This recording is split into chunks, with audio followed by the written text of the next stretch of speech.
conditions make renewed pilgrimage possible. May God bless you as you deliberate on the findings of this report. Thank you.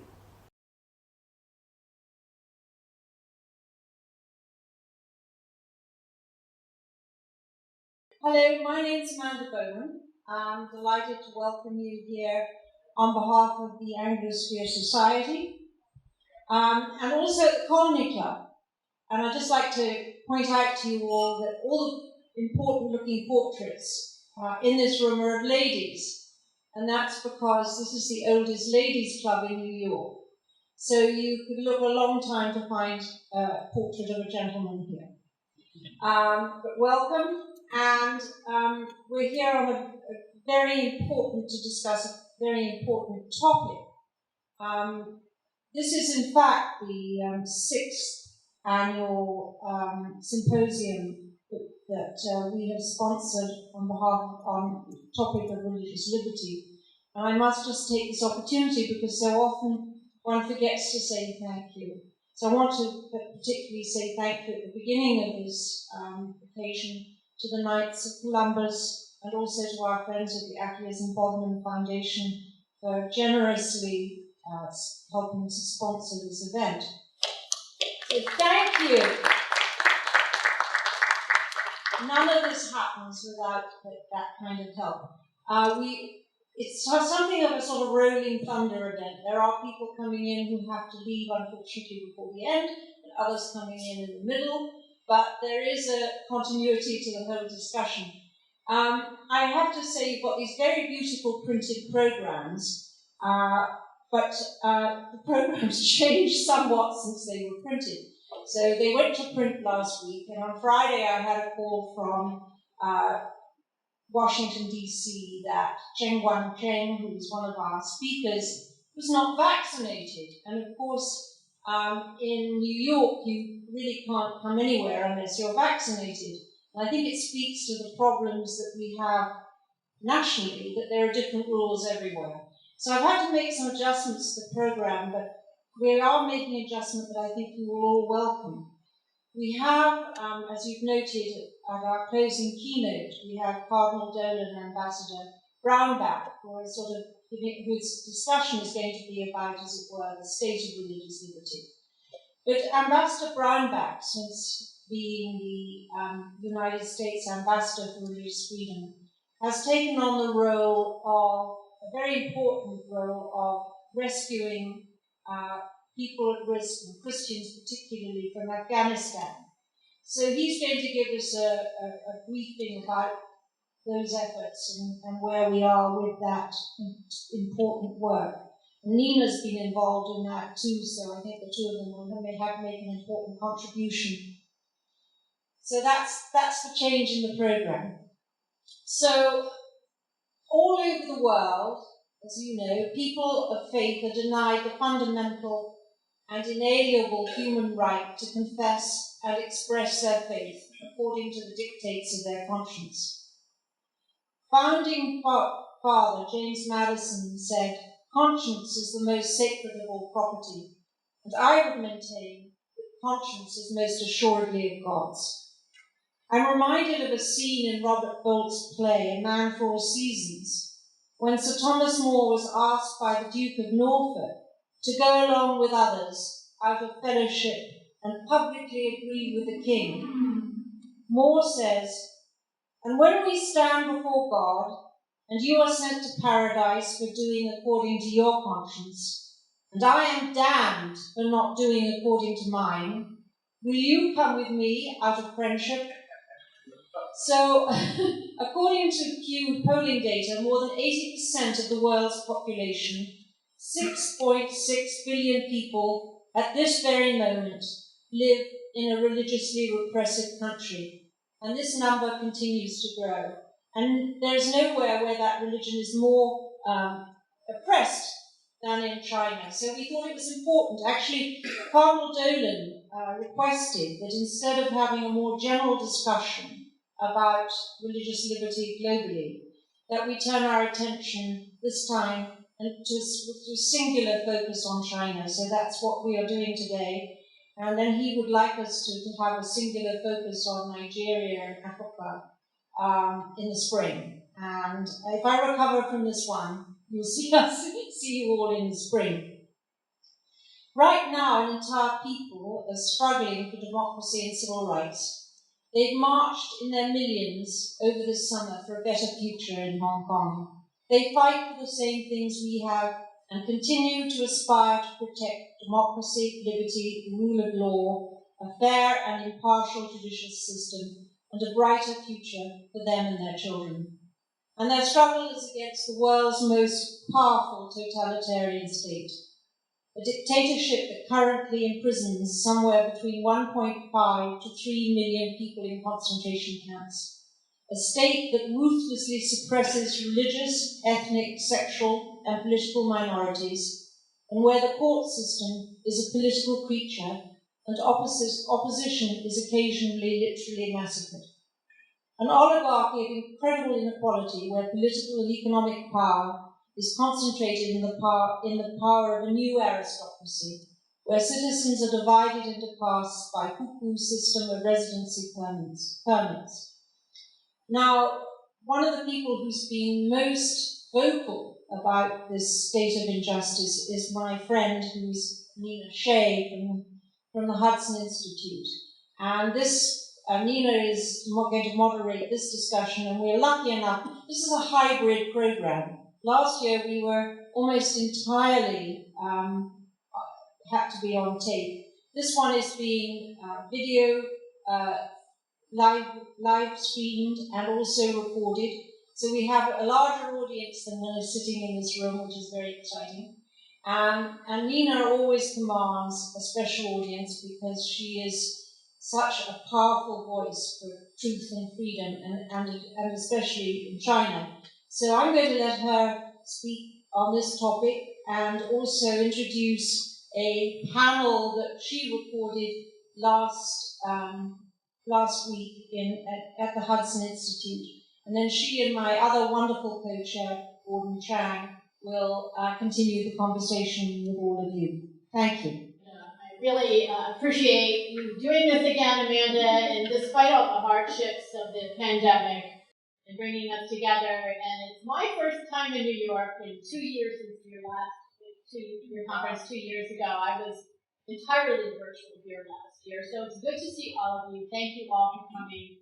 And I am really delighted to be with our co-chairs, Gordon Chang and Catherine Lopez, and very honored to have the participation of Cardinal Dolan once again, and Ambassador Brownback, and to see all of you. Such a delight. Amanda was very, I think, wise in choosing China as her topic of specialty this year. It is America's biggest challenge, the biggest security challenge. The CCP explicitly aims to replace and surpass the United States as the world's superpower and to become dominant in all sorts of strategic areas, including trade and energy and telecommunications, cyberspace, space itself, and so on. And it also proposes its model of oppression, its model of governance, which is oppression, to be superior to the Western liberal democracy and to offer it to the world, maybe impose it on the rest of the world. Our theme in the panel that you're about to see, which we did take pre-record at the Hudson Institute at Amanda's request, I must say, is being shown here and Hudson simultaneously today. And it will be posted probably on both of our websites, right? Yeah, so you can see it if you don't, if you want to spread the word, you can point them to our website, and Hudson is hudson.org. It is called China's War on Religion, and its theme is the oppression of all the religious groups in China, and I think that this has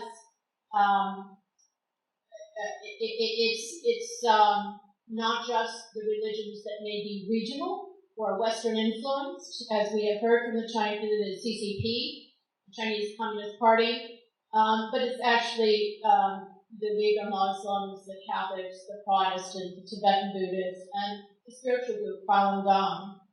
And it is, why is this important? Why is it important to focus on religious freedom beyond those who care about religious freedom? It's because really these religious communities are the only remnant of civil society left in China that has an ideology that is not the same as the Communist Party, and also that they have an infrastructure to support their ideas and ideology in a way that maybe big business doesn't. It is also an inflection point this year with new sets of regulations and rules that started being imposed in 2018 in President Xi's some call it a neo-Maoist push. And we will see, we hear the experts on the panel talk about how both very brutal, crude methods of oppression are used, but also high-tech methods that are more hard to detect and invisible to the outside world, such as the social credit score system. I hope we can get into that too, Gordon. And the goal of the Chinese Communist Party is to reduce the influence of religion, eventually to eradicate it, but also in the meantime to reduce it and to supplant it, to hollow it out and supplant it with Communist Party doctrines and ideology and leadership.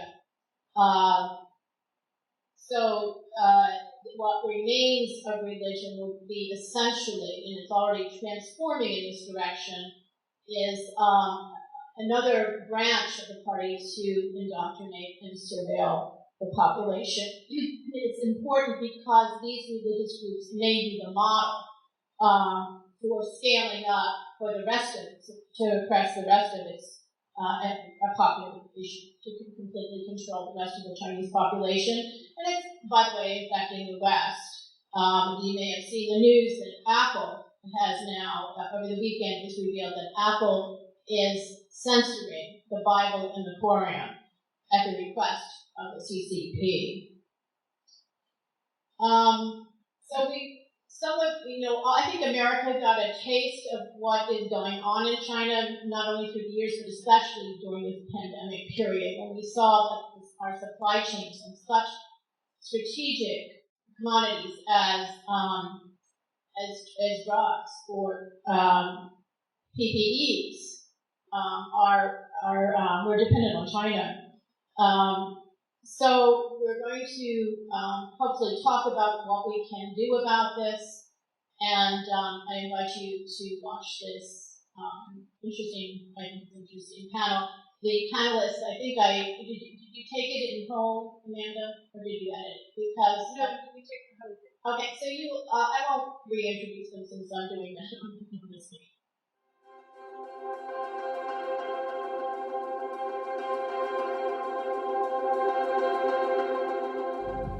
Hello, I'm Nina Shea. I direct the Center for Religious Freedom at the Hudson Institute, where I'm also a senior scholar.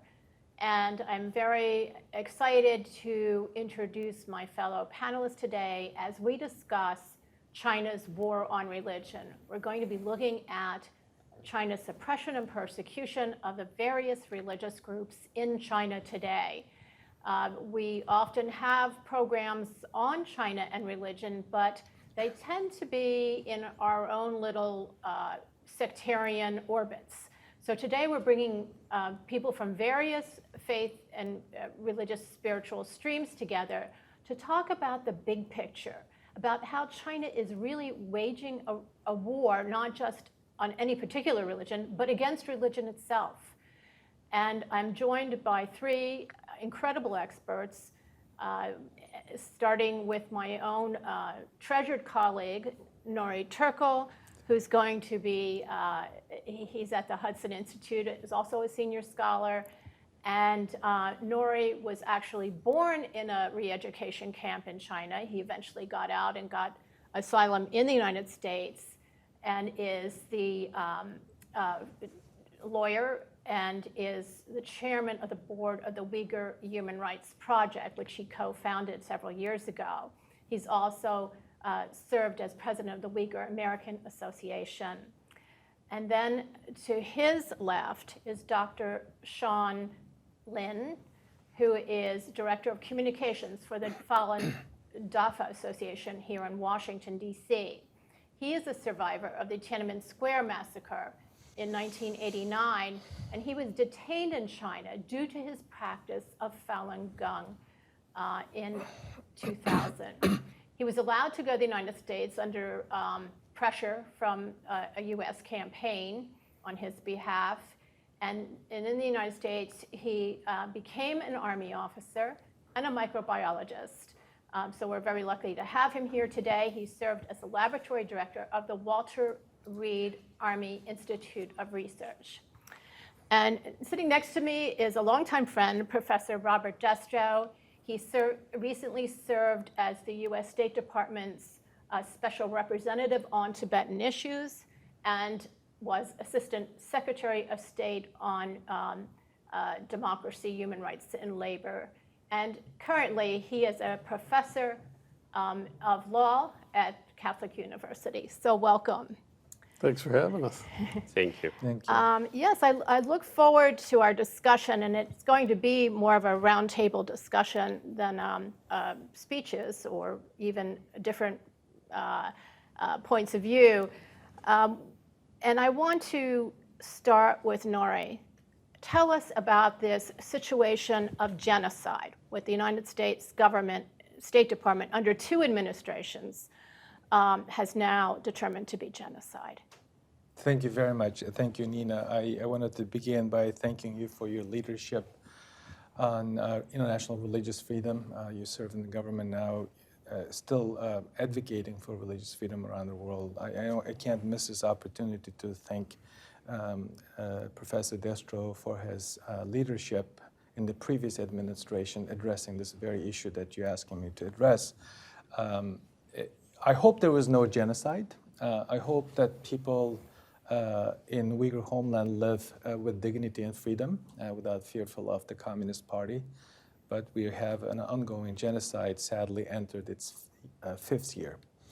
And I'm grateful for the leadership that Professor Destro, Assistant Secretary of State, and others in the previous administration showed that the decision in of itself is remarkable. Not only it's a moral response, but it is a significant response that given the hope that Uyghur people have Washington's backing and the American people cares about their suffering. And it is also America's treaty obligation. People often talk about the Article 2 of the Genocide Convention, whether it's a genocide or not, but we overlook the Article 1 obligation that a state party to the genocide has a treaty obligation to call it out and stop and punish. So I am grateful on my professional and personal capacity for the decision that both for the decision made by the previous administration, confirmed by the current administration, but the international community still doesn't seem to get it. The genocide should not be a slow motion, a process, as it has been in the case of the Uyghurs. It is disheartening that people in academia and a think tank, in some media organization, in some governments, still trying to figure out if the CCP has intention to commit the ongoing genocide. We don't need to pay attention to activists or even the victims. We just need to pay attention to what the CCP leadership has been saying. For example, they have been using terms like the organs of dictators should show absolute no mercy. This is Xi Jinping. And also the current Communist Party secretary said, round up, everyone should be rounded up. And they're also targeting specifically the Uyghur children. There are upwards of 800,000 Uyghur children that have been taken into the concentration camps. They have they call it boarding school. And also, Almost 2 million people have been taken. yeah, and then there's different numbers, but if you just pay attention to what the Chinese have been saying, 1.3 million Uyghurs have been sent through the re-education program according to their own white paper since 2015. If you add them up, you can come up with a staggering number. But the U.S. government believes that there are 2 to 3 million Uyghurs, most of them religious individuals, religious leaders, people who just wanted to have a traditional lifestyle that is immersed in the religious values. So it is, something horrific is happening, but the international community still has not really figured out the way to deal with it. And this genocide has an interesting aspect and unique aspect, which is the use of technology. The Chinese government initially started this social credit system to test it out in other parts of China, and it worked. And that social control surveillance become a very effective tool to the CCP now, and they have been able to use it. They're expanding to other religious minority communities. Instead of seeing the cross in the place of worship, you see tons of cameras. That has been one of the most effective. And they have this thing called facial recognition. They have the voice recognition. Recently, I hosted an author here at Hudson who wrote a book called We Have Been Harmonized. In that book, there's the lines about his visit to one of the technology firms. It says that we rule China today, but we will rule the world tomorrow. Terrifying. This is one of the companies that the United States government sanctioned by adding to the entity list in the previous administration. So technology, modern slavery, targeting on families, destruction of religious sites, and also changing the concept of religion have been some of the most effective ways that the CCP have been using in the Uyghur homeland. Thank you. We'll get back to some of those points later on in the discussion. But Sean, I wanted to turn to you. Does any of this sound familiar to your community, or what are the distinctive ways that the government has come at Falun Gong to try to crush it? Actually, way too familiar, and I feel actually pretty upset on the situation that the international society has not been responsive enough to the largest atrocities in China that have been lasting more than 22 years now. And so the Chinese government started a persecution of Falun Gong starting from July 1999. And I actually want to say thank you very much, because you've been advocate for freedom for Falun Gong Buddhism for almost 2 decades now. And also appreciation to Mr. Destro, because you will spend time listening to Falun Gong practitioners appeal to the United States government, also Commissioner Terry. So Falun Gong, for our audience, is a spiritual practice, a mind-body practice. Maybe you could say it better. Yes. So it's a Buddhist systems, spiritual practice in Chinese, we quite often call it self-cultivation to improve your mind and body. So this focus on the core characteristic of the universe. We call it truthfulness, compassion, and tolerance. In Chinese, it's Zhen Shan Ren. So that is your motto. That's our motto. That's your value system and principles. Yes, and it coupled with 5 sets of exercise to improve your physical condition. So it's actually a very comprehensive improvement for your both mind and body and spiritual aspect. So when it spread out in China from 1992, it quickly attracted more than 70 million Chinese people following this practice by 1999. So this is one of the reasons the Chinese government feels threatened, because the rapid growth of the Falun Gong followers, and also because the spiritual teaching is totally different from the communist ideology. And so formally, the Jiang Zemin decided to crack down the whole group, so been lasting more than 2 decades. And the technology they use, the system that they use to persecute Falun Gong has been also cloned to many other religious groups as well, and from brainwashing, from torture, slaveries, and also even the forced organ harvesting. So many of the evil crimes that the Chinese Communist Party have been enacted upon Falun Gong practitioners has been pushed out to the society, to many different sectors. And just as the China Tribunal on forced organ harvesting in China have concluded this atrocity happened in China is proved beyond reasonable doubt, and Chinese government have been killing a large group of Falun Gong practitioners, and Falun Gong practitioners the major source of the victims of organ harvesting, also as well as the Uyghur group as well. And so, tell the audience what organ harvesting is precisely. So basically, the Chinese government, in the context of punishment, of course. So in the context of punishment, they incarcerate a lot of prisoners of conscience, right, including Falun Gong practitioners and Uyghurs. So they can treat them as an organ farm. So when they are incarcerated, the government collect their blood type information, tissue type information, and build up a large database. So in the transplant centers, if they have a request for certain type tissues, blood type, or organs, they can search the database and then identify the person in the prison, and then they go kill the person, harvest the organ, and then ship to the transplant center, and then make profit from this whole process. So they're living donors and unwilling donors of their organs. So these are detainees or prisoners? A lot of our detainees and prisoners of conscience and different ethnic groups as well. And so Chinese government have utilized the police system, judicial systems, the medical system, working together to enable this chain of profits, a large industrial scale of organ harvesting. So it's a huge way to punish any different group of people being incarcerated inside China. And the government can now, in doing it, even if they identify a matching, they can go to your house to arrest you in any names and then harvest your organs. It's absolutely ghastly and chilling. And the UN special rapporteurs on various human rights issues, women, prisoners, detainees, fair trial, so forth, came forward this summer, 12 of them. They did not have to do this, but they issued a press statement together, jointly, saying that they were alarmed at credible evidence that this is happening as a form of punishment against ethnic and religious minorities in China. And it is spreading. It is a spreading phenomenon. It maybe was pioneered with Falun Gong, and now is spreading to other all the other ethnic and religious minorities, including the Christians, including the Uyghur Muslims, including Tibetans.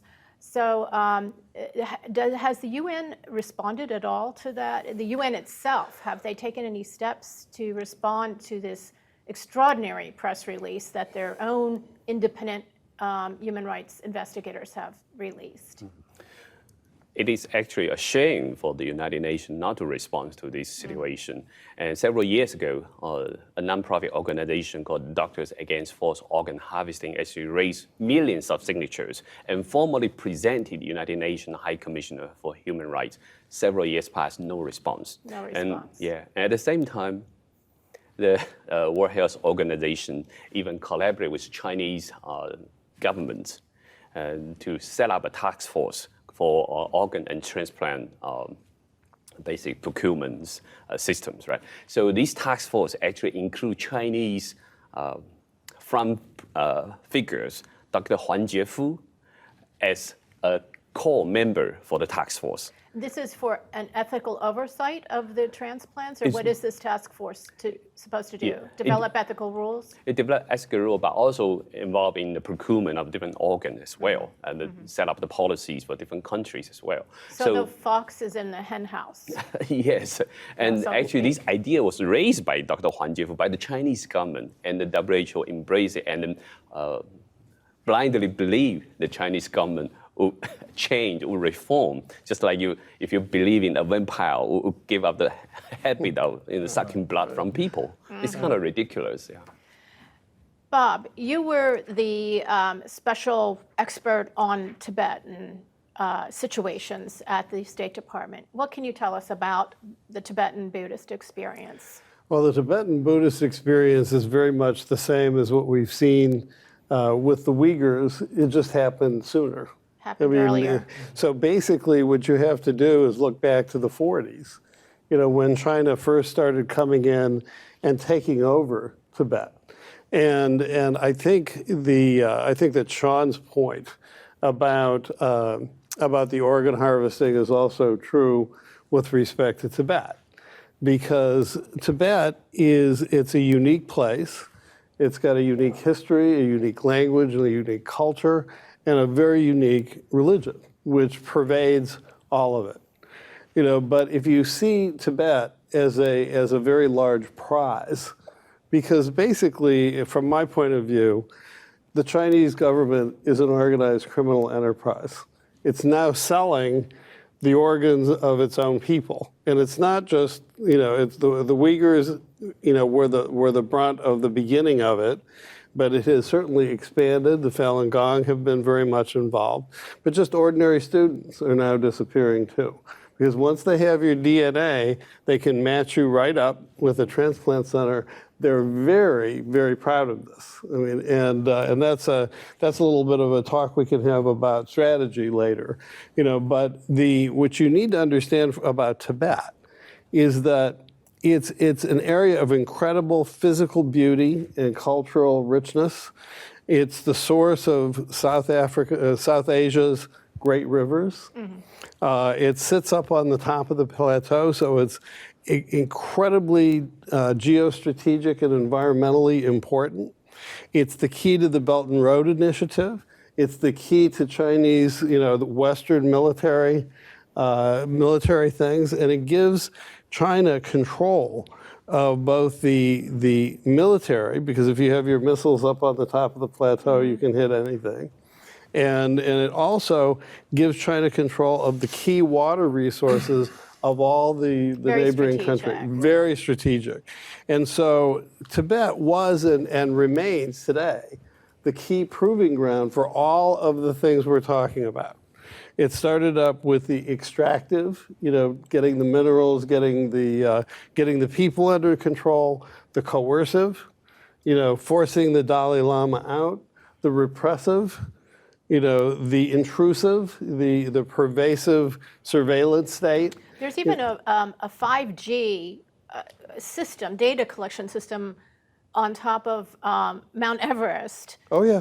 Surveilling Tibet, but also collecting data from the rest of the world. Oh, absolutely. And one of the reasons that the Chinese consulate in Houston was shut down is because it was a big spy operation on the medical technology community in Houston. So if you really want a nice kind of cogent one-word, descriptor of what the Chinese are up to, they're extraction experts. Say basically they will sell, they will monetize everything from the natural resources to your liver. And that's what we're dealing with. And anything that gets in the way, particularly religion, because originally Falun Dafa was actually pushed originally by the Chinese government as an effective way for people to get in touch with their inner selves. A lot of the training was done by Chinese embassies, and then the Ministry of State Security figured out there's more of them than there are of us. And then it started to get cut off at the knees. And to this day, the Falun Gong is perceived as an existential threat. And so is the rest of religion, but the Falun Dafa in particular, because they're Chinese and because they're Han Chinese. Because yes. And so what you need to see is just recently it just came out that the Chinese government had a special forces group that literally went around the world to attack people. Well, we've known they've been doing that for years, and if you don't think they're doing it here, of course they're doing it here in the United States. So the question, what do we do about it? That'll come later. Yeah, that'll come later. Yeah, but it occurs to me as I hear the three of you talk that really a case could be made for genocide or signs of genocide for all three communities: Tibetan, the Falun Gong, and the Uyghur. And these things have come, these attacks have been specialized and specific at different points of time, but there are a lot of similarities.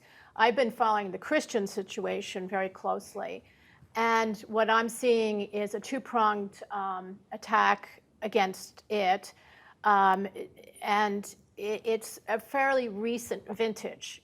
There was a crackdown during the Mao period and the Cultural Revolution, but Christianity really started to flourish, and to the point where the estimates range from 60 to 100 million. And so it's like Falun Gong in terms of numbers. And because it's seen by the CCP as overheated, they want to, either diminish it, to eliminate the numbers, to eventually get rid of it, of course, but to really reduce the numbers. And they do that through shutting down the underground, and they have banning all children, minors under the age of 18, actually applies to all religious groups, but it's going to hurt them all, from any exposure to Christianity or religion. So that eliminates a lot of people right away, which they of course enforce with surveillance and registration upon entry into churches. The other method that they use is to transform Christianity, to make it serve the Communist Party, to make it a branch of the United Front Work Department, so that it's hollowed out, and President Xi's speeches have to be the center of the homilies, the sermons. Xi's photograph is replacing Jesus Christ's image in the churches. At Christmas, instead of singing carols, they're singing patriotic songs. So in these patriotic churches, that's the government-controlled churches, they are now forced to really toe the line of the Chinese Communist Party. They have to adopt the values according to the regulations. Even the Bible is there's a multi-year project underway to reinterpret the Bible, if not retranslate it. We don't quite know what it's going to look like. We've had some glimpses of this with a government textbook for older students, where they changed the meaning of a story in the New Testament from Jesus telling the adulterous woman to go and sin no more, to Jesus saying you have to obey the law, and then punishing her. So this is, again, the Communist Party position is that there is no mercy, that this is the law, you must obey what we say, even if it's not a good law. Right. And it's really shocking that they're going after the Bible, the very sacred text. They're appointing the leaders of the Catholic Church, and despite this agreement with the Vatican, which has gotten quite a bit of attention, the Vatican seems to have gotten very little out of it. There's a bishop in Fujian who was one of the new appointed bishops by the CCP, and he really exemplifies the model new Christian leader. He, upon being appointed, he marched his diocesan priests into a socialist institute center with a great deal of fervor, saying that we are going to follow the path of socialism. We're going to be re-educated so that we can follow the path of socialism. So Cardinal Zen of Hong Kong, who's so esteemed around the world, he said it's like being put in a little birdcage, that there is no freedom of religion. In fact, Christians who don't go along with this program, Christian leadership is being picked off by the CP. You don't see huge numbers like the Uyghurs all being put into detention camps for re-education, but you do see that with the leaders who don't go with the program. And they are being put in black jails, which is a form of detention where you have no idea, no rights, no due process, no access to lawyers, no sentence, no trial. And people who've emerged from them said that they were put for months or years. There was a group of priests that were put there for 6 years. There's somebody else who recently got out of 8 months in a basement with no windows for 8 months, where they were questioned around the clock. They're subject to struggle sessions and white torture, which is the kind of torture that doesn't leave scars. So sleep deprivation, or maybe some beatings that, the bruises go away then before you get out. So there is that brutality, but it's basically this high-tech surveillance and the supplanting of the leadership and the sacred texts and the imagery and the architecture with communist-approved examples. Some of the Protestant leaders have been put on trial. They have received sentences of 7 years, 9 years. I'm thinking of Pastor Wang Yi or Jonathan Cao, who is actually a resident of North Carolina. But for the most part, I think because the Chinese party, the Communist Party, and leadership is afraid of losing Western trade and benefits, they don't want to do to the Christians what they've done to the Uyghurs, what they've done to Falun Gong, and to the Tibetan Buddhists in large numbers. They don't want to be graphic. They don't want to have the images. They don't want to have the martyrs at this point. So they are suppressing and supplanting Christianity by high-tech means. I think you've missed one piece. Too. Yeah. And that is the way they're working in the West. And so if they can't get it through the extraction methods and the repressive methods, they'll buy it. And so I would suggest very strongly that as we look at things to do down the road, we start looking at following the money. Because we know here in the United States that the Confucius Institutes were put into American universities, that you said you thought the Vatican didn't get much. I suspect they may have, but not in the tangible things we're looking for, but perhaps under the table. I don't know about that. I mean, I think that there's a great deal of surveillance. There's surveillance of the Vatican. The Vatican has technology that can be easily penetrated and has been. And, we had a cardinal who's been defrocked now, McCarrick, who was over in China 8 times staying in a Chinese government seminary. There is a lot of blackmail potential there. So I think that has to be a real consideration. But I'm glad you brought this up about manipulation. And we talked a little bit about it but I think we need to, I think we need to say more about, Sean has brought up the WHO and how China has worked assiduously to manipulate the organ transplant oversight and rules and guidance for the world.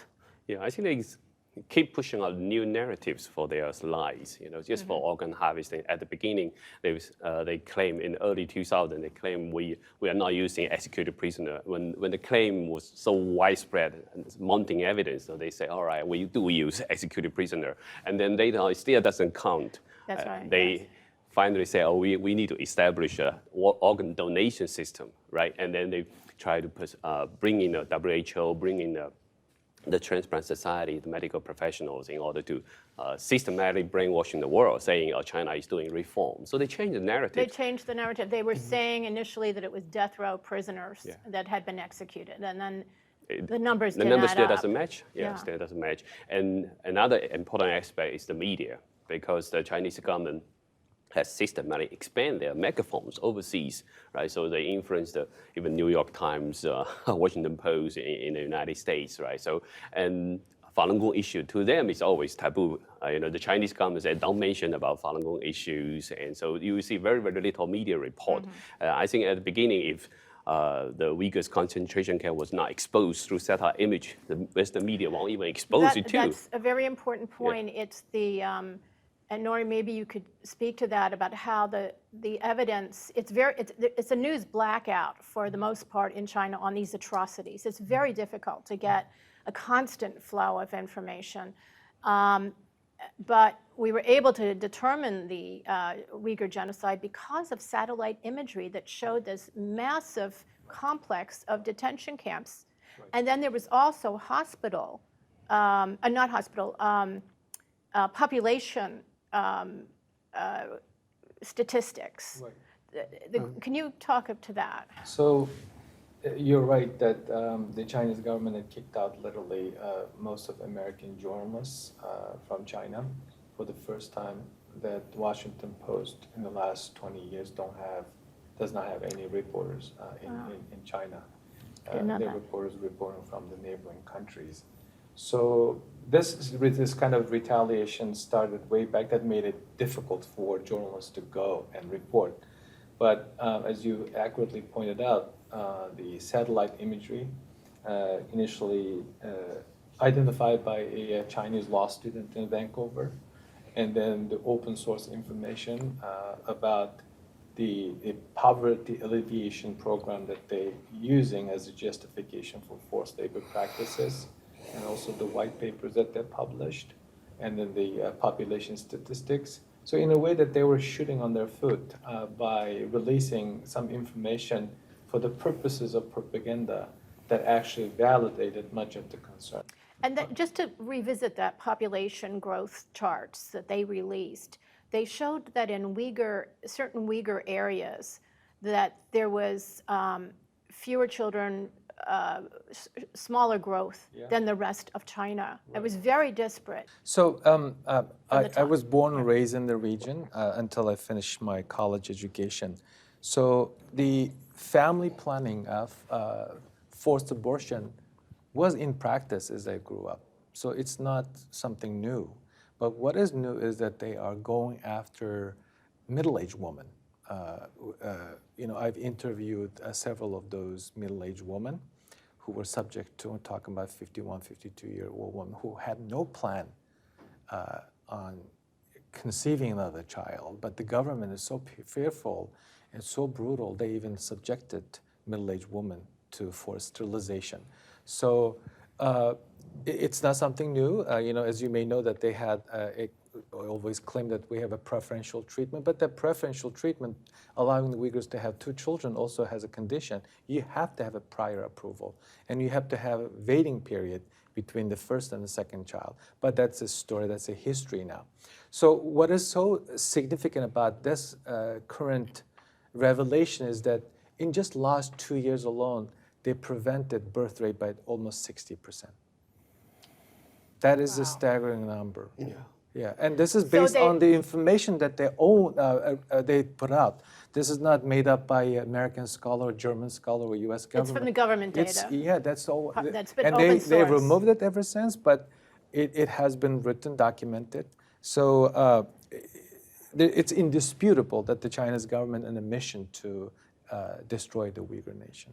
Yeah, so over a couple generations, there won't be any Uyghurs. I mean, if this keeps up like that. Even the ones that have been compliant may not be fully look like the Chinese, because physically, culturally, traditionally, Uyghurs are very different. They're Turkic people.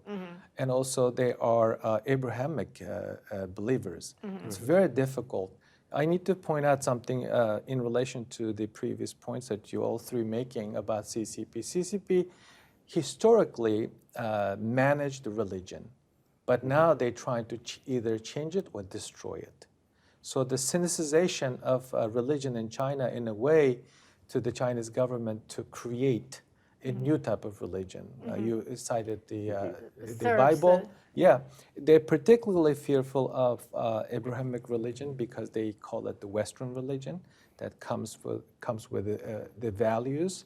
That goes against the Chinese Communist Party ideology, and now we have this new thing called Xi Jinping thought that does not really go hand in hand with the Western religion. So they're primarily targeting the Western religious practitioners. The Tibetans and Falun Gong practitioners have been subject to various forms of human rights religious persecution, but as you pointed out, but the new trend is just to target those who have connection to the other religious practices outside of China. Yeah, they have a different reason or rationale for targeting each group. But when you telescope out, they're doing similar things to different groups. You know, who could be more Chinese than Falun Gong? I mean, it's an offshoot of Buddhism, and it's not an ethnic minority. It's majority Han, and it's perfectly consistent with with Chinese traditional values. Yeah. But they fear, I think, they hate and fear any kind of ideology or value system that is different from their own CCP standards. If I may, there's an values. important angle in that. To the Chinese Communist Party, any organized religion, any practice of religion or belief is perceived as a threat. It used to be perceived as a sign of disloyalty, that you're supposed to praise the motherland, worship the Communist Party. But now they perceive it as a threat for the survival of the CCP. Back in 2013, Xi Jinping's secret speech was released that has a very specific line that says so-called religious freedom is a threat. We need to push back. They specifically focus on three things: religious freedom, freedom of speech, and freedom of press. That they specifically, when the Communist Party leadership delivers speeches, every word matters. That's essentially a policy statement that sets the tone. So people wrongly sometimes kind of irresponsibly claim that, you know, what is happening in China to religious minorities is something connected to what they have done. It's not true. This is based on the perceived threat that the Chinese Communist leadership And I would possess in add their mind. freedom of association as well, because religion encompasses all of those things: thought and speech and exercise of your views and association. There is no other really civic society group that I know of in China that within their group shares a worldview or a value system that's a life-guiding value system, like these religious and spiritual groups, and that have an infrastructure of an organization. There really isn't any civic society. I don't know, Bob, do you find that? Or Well, yes. I mean, I think, outside the party, I should say. well, outside the party, no. I mean, the only thing that's remotely comparable, but it's really more like the party, is the big business. I mean, because it's all centralized. You want centralized, you want to maximize profit, you want to maximize control from the center. And so I think that, you know, for audiences who are not Chinese, you're well advised to pay attention to the book Total Warfare, you know, because the whole thing is making everything subordinate to the party.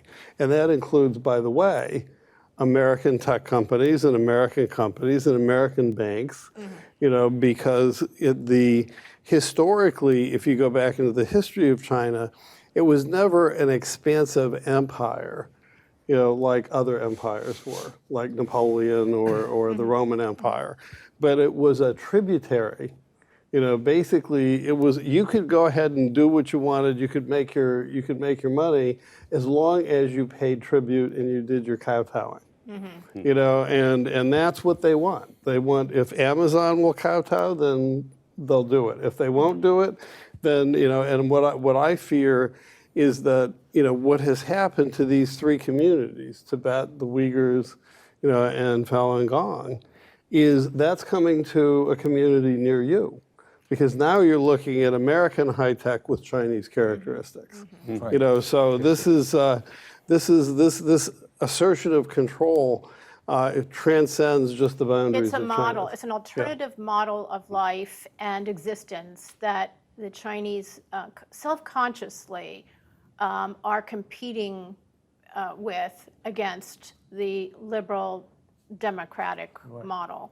In 2018, there was a column published in the state-run media in China, specifically said that don't listen to the Western governments, their messages to those despots, this authoritarian leaders around the world. Watch our model. We Yes. can show you a Yes. few things. It's seamless, it's painless. And We don't go around and bomb cities and destroy communities like the Americans did, but we have a better way. Follow our model's a better one. So they're actively promoting. As of late last year, more than 80 countries already adopted Chinese surveillance technology. What does that mean? That's directly threat to privacy, human rights, and religious freedom. More importantly, threat to democracy. so And I they, think they kind of serve it from two aspects, right? So first, they do the total war against different religious beliefs. So they want to control your mind, your spirit first, right? Regardless different religions, they can use different tactics. And when they control your mind and then support it with technologies, so it can have a micromanagement. So Chinese government actually starting from Xi Jinping time have been pushed out one concept, it's called grid management. Grid management. So it's treating the whole country like a large internet system, so many grid points, right? So now they even down to microgrid management. grid management. Grid management. Let's talk about the social credit score system. I know that in the Christian churches, it's begun. They actually have it in the May 2021 rules on religion, that when you enter a house of worship, you have to register, you have to be in the register, and they have a system, they explicitly state, a system of rewards and punishments for each of the leaders of these houses of worship. So the rewards and punishments can be, again, they're very invisible. It's not like they're going to, have photographs of people being tortured lying around, although they do that in places like Xinjiang when they can get away with it, or they think they can.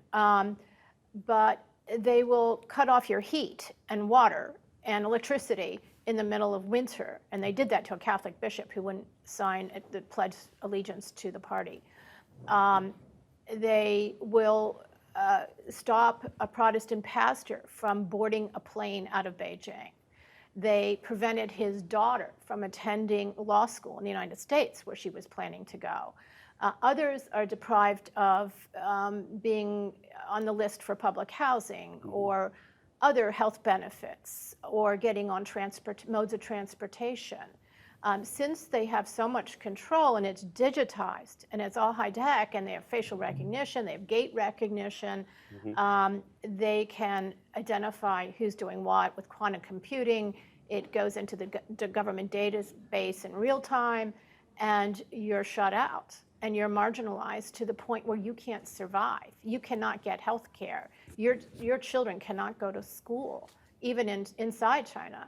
You may not have housing.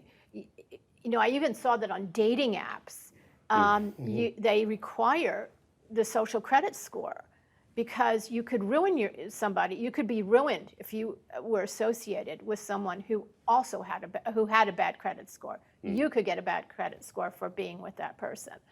So they had promised to bring that out on every person in China by, I think, this year. But that hasn't happened. Is there a future in the social credit score system in China? I know it's being practiced on the religious groups and the religious communities, at least with the leadership. Have you heard of it being spread more widely? Because that was their ambition, but I don't think it's happened. Well, I think it's happening. I mean, that that many people think of for example, one of the things I worked on at the State Department was the Great Firewall. And people think of it as kind of a Berlin Wall. It's not. It's kind of it's almost like a plasma, like when you see in Star Wars the force field, that it shapes and it shifts. And it's always measuring and surveilling who's coming in, who's going out. And what that is that net is gradually shrinking. So you had it around the country. Now it's getting down to the part around people. And we're seeing the emergence of that here in the United States as well. the deplatforming of people is social credit scoring. Canceling. The canceling culture. There's about to be a release of a credit card here in the United States where they will give you carbon credits. You know, that's social credit scoring. Yes, You know, and this question about, you know, are you even the vaccine passports are like that. You can't go out. You know, you can't go to school. Today I saw in the newspaper you can't get an organ transplant. You know, so I mean, this whole idea is unless you play by the rules, then we're going to take things away from you, which is the antithesis of the idea that human rights are given to you by God. And that you're born free and you're born equal. This is all, everything is a gift of the government, everything is a gift of the party. And so you either play by the rules or you don't play at all. It goes beyond playing by the rules. It's also being enthusiastic, you know, proselytizer of Xi's sayings. I mean, they have removed the 10 Commandments from some churches in China and put up Xi's sayings instead. I mean, it's being fervent. It's championing a cult of personality almost. Well, I mean, that's the way I see it. No, it's exactly right. I mean, a long time ago, when I went to Russia for the first time, I spent some time with a judge in Moscow. And he said, and he was talking about how he really wished the judges could be independent. He said, but you know, they control the keys to my apartment. And so if I want a bigger apartment, he says, they're not going to say I must do this. You know, I just know that unless I do that, then I will never get another apartment. I mean, so this is a classic communist way of controlling people. And the more subtle, you use the term white torture. I mean, this is just, you know. It's a bloodless, yes. Invisible way of behavior control. Right. Self-censorship There's as also well. another interesting aspect about the Chinese society and the government practices. One, under Xi Jinping, even those who have a tendency of this judge to do the right thing have been scared. Based on various reports, Xi Jinping put away about 500,000 Chinese cadres with accusation of committing corruption, being corrupt, or other unethical behaviors. And also because of the surveillance, the general public cannot even express their grievances for the social credit system, for being punished, not for in a criminal sense as the other religious and ethnic minorities. And one other thing that is very important to note is the word 转换 in Chinese is transformation. That transformation can be seen as a human reengineering for the religious community. The transformation, this comes from way back from Václav Havel used to talk about this a lot. Transformation is brainwashing. So now that transformation is to force you to give up your religious belief, your way of life, your language, your culture, and adopt what has been promoted as Xi Jinping thoughts in the schools that you mentioned earlier. So it's about transformation, it's about forcing people to get used to it, and also making people to be submit to the state. Well, so these are the methods. This is the difference between the other surveillance technologies being used around the world. Yes, with enthusiasm. And there's that reminds me, there's an app that the government is requiring for certain categories, like Communist Party members, but also teachers now, widespread. Study the Great Nation, it's called. And it's Xi's sayings and others, I guess, principles. And the user is supposed to memorize these and then be tested on them and scored on them, and then that enables them to stay in school or get a better job or get a promotion in the party or whatnot. And it's spreading. Even some corporations are applying it. But that's not even the worst part. It has a back door with super user access into the data of the user. I interviewed camp survivors. One of the common things that I've heard from them is that who is your savior? The motherland, the Communist Party. Who is your God? Xi Jinping. So when you force people who have been practicing a religion believing in God for so long to switch to a human being, that in of itself is a tremendous torture.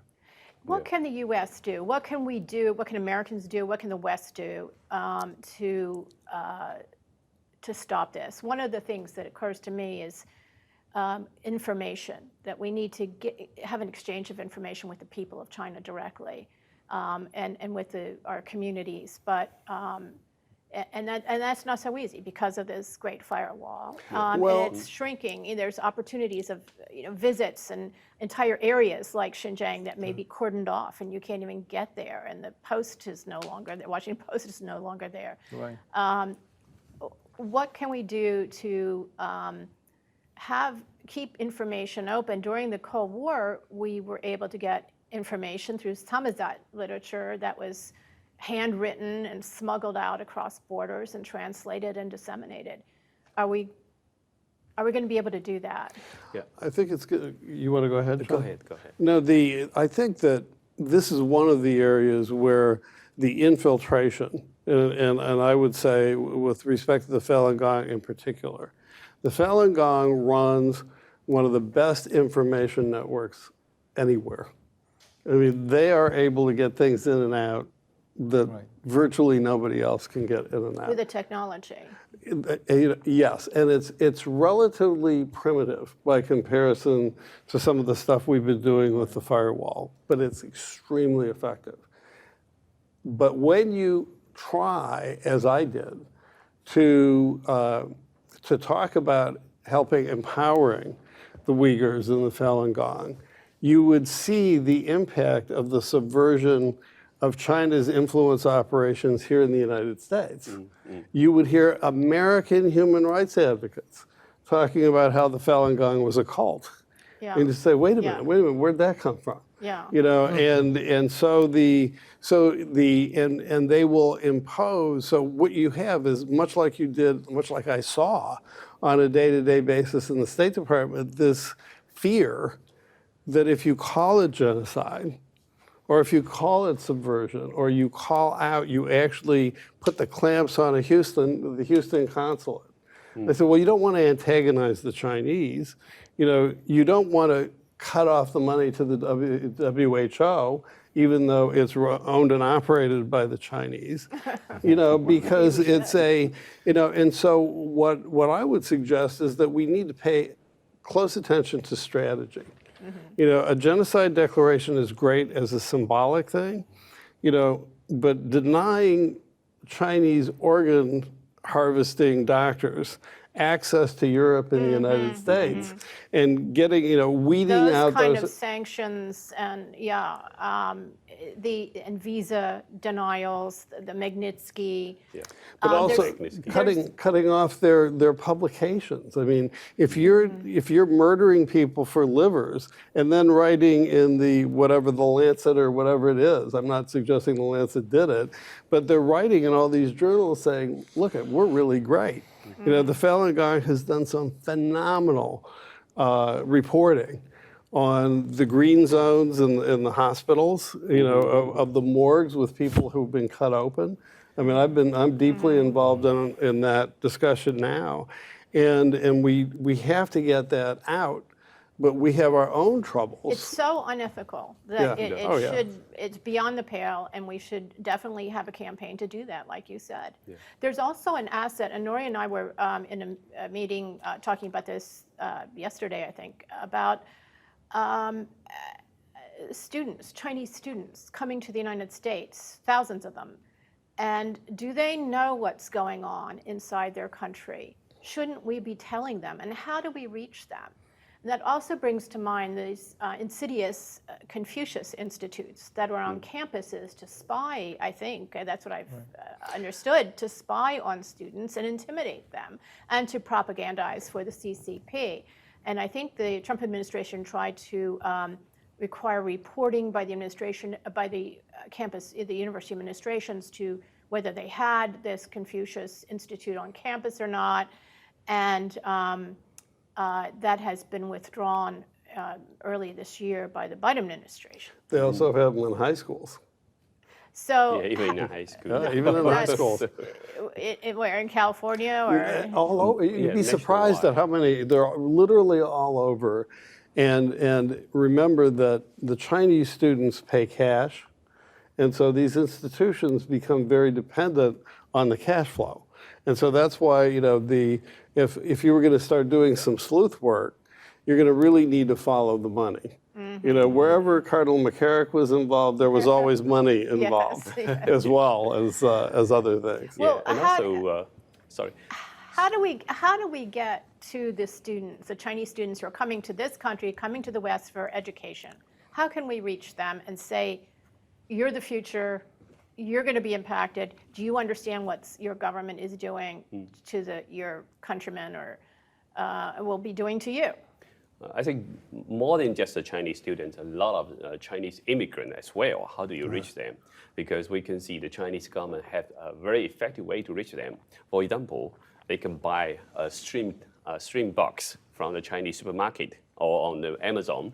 And once you buy that stream TV box, it can stream dozens of channels, 24 hours, broadcast from China directly. So the Chinese student and Chinese immigrants, even though living in the United States, they've been brainwashed by the Chinese government all the time. That's the news they're consuming is Yeah, from the so- Chinese channels. Yeah. So we need to cut off these. And we also need to look at, you don't get to come here unless you have a social credit score. So human rights advocates in this country need to understand the dynamics of social credit scoring and what it actually means. Because I would love to know, with the Chinese students who come, and even with the immigrants who came with the blessing, the business people, what do their social credit scores look like? And how are they selecting people out? Yeah, this will be So what- an important task for the Department of Homeland Security as well. I think it's so many Chinese Communist Party members coming out in order to transfer their wealth as well. So it would be good to have additional layers of vetting to see what kind of a social credit system that they allow for the student or business people to coming out. Should we be inviting business people to come out and start their business here in the United States? I think the West? overall, just need to, just like some of the immigration officers have been doing, checking on Chinese students' social media platforms, see what kind of language they use. Are they supporting the Xi thoughts or Mao's ideology, right? You need to check on this system. But overall, I think the Chinese government being very effectively brainwashing overseas Chinese, and the Chinese CCTV, Chinese version have been broadcasting all the cable networks, satellite TV, stream TV box, all the platforms, or any independent media are not allowed on this platform unless you have a big money to do it, right? So the Chinese government being infiltrated in the Chinese media, in the United States media landscape very dominantly. So if we do not change this situation, the Chinese American just being incubated as an espionage all the time. So what should we do? Should we have Fox News or some other news broadcast translated into Chinese? That's one way, and at the same time, you can also include in like New Taiwanese televisions or Epoch TVs in these satellite or cable TV networks. So at least the Chinese people see alternative voice, right? And also you need to ban those streaming TV box, because those not just entertainment channel, they are like intelligent box. They are collecting the customer information from the United States. And they're sold in where? On Amazon? On Amazons and and also there are many Chinese companies selling it and promoting in the Chinese supermarket too. Right, and we also have to get to the people in other countries that are signing on to the Chinese initiatives. And it's almost like when we sign on, and I'm not making the analogy, but it's basically, look at what we'll do for you for free. But then you never see what the cost part of that equation is. I mean, so I have friends in the Caribbean, for example, who say, well, we're concerned about Chinese influence in Jamaica or in Central America. And you say, well, look, are you sure you understand what the Chinese expect to get out of this? Don't look at it necessarily as a defense threat to the United States. This is always about China Inc. That's why I said this is an organized crime family. So if you think that your sugar is going to stay in Haiti, it's not. It's going to China. Your coal is going to China. It's an extractive. Well, look what way of has looking happened at to things. Hong Kong. Here is this agreement between the UK and Beijing for one country, two systems that they completely violated, demolished, and then the Vatican goes and signs its own agreement with China, thinking that they would get a better deal or a fair deal. I mean, China has no compunction about breaking its agreements, even after the other side has fulfilled their end of it. Well, I can tell you from. And there doesn't seem to be a real ethical. No, there is. In fact, American law firms, I mean, I can say this as a law professor. I've done some research into this, that American law firms rarely spend the money to get the Chinese version of the contract that they signed translated into English for their own clients. So they have even the English language contract will say that in a case of dispute, the Chinese language governs.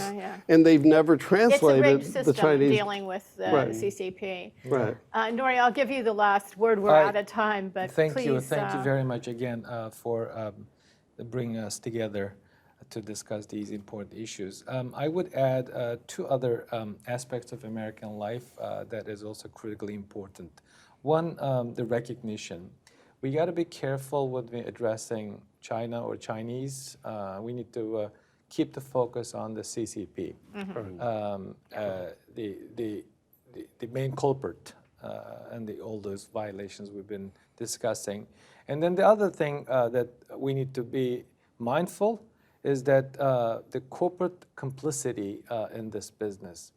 I've heard from members of Congress, administration officials directly, that business community has been unleashed at the request of the Chinese to lobby against our own government. A case in point, there's a anti-slavery bill, Uyghur Forced Labor Act, that has been pushed back by members of business community, American Chamber of Commerce, lobbying against that bill. Several other global brands has been implicated. Anyone who can do a basic open source research can find out the names of those companies. So the American business community need to get on the right side of the history.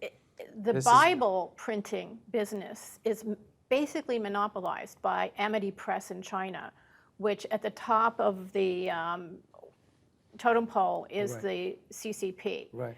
And they are actually the Bible publishers here in the United States, like HarperCollins is a big Bible publisher, and Christian Bible publishers are using this printing press and for all of their Bibles, and they produce about 20 million a year. They print 20 million a year in China. So it's 85%, 90% of American Bibles.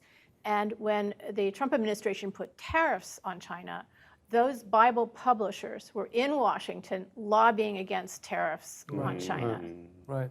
And they said it would violate our First Amendment right because we wouldn't have Bibles. That was the rationale given about why they were in Washington lobbying against tariffs on China. So it's a very dangerous situation. There's strategic industries, as we found out during the COVID pandemic. There's the pharmaceuticals there that we're dependent on them for that as well. It's un-American and it's unconscionable. It's unconscionable. It's hard to fathom that American corporate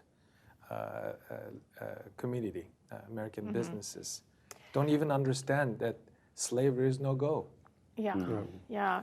Well, I think we need to get our information out, and I think that the American people and Congress should be looking very closely at what is happening to each of the religious communities in China, because they're one of the few examples of an independent sector, of a truly independent sector that has an ideology and an infrastructure and value system, an overarching value system, life value system that is different from the CCP. And look what is happening to them.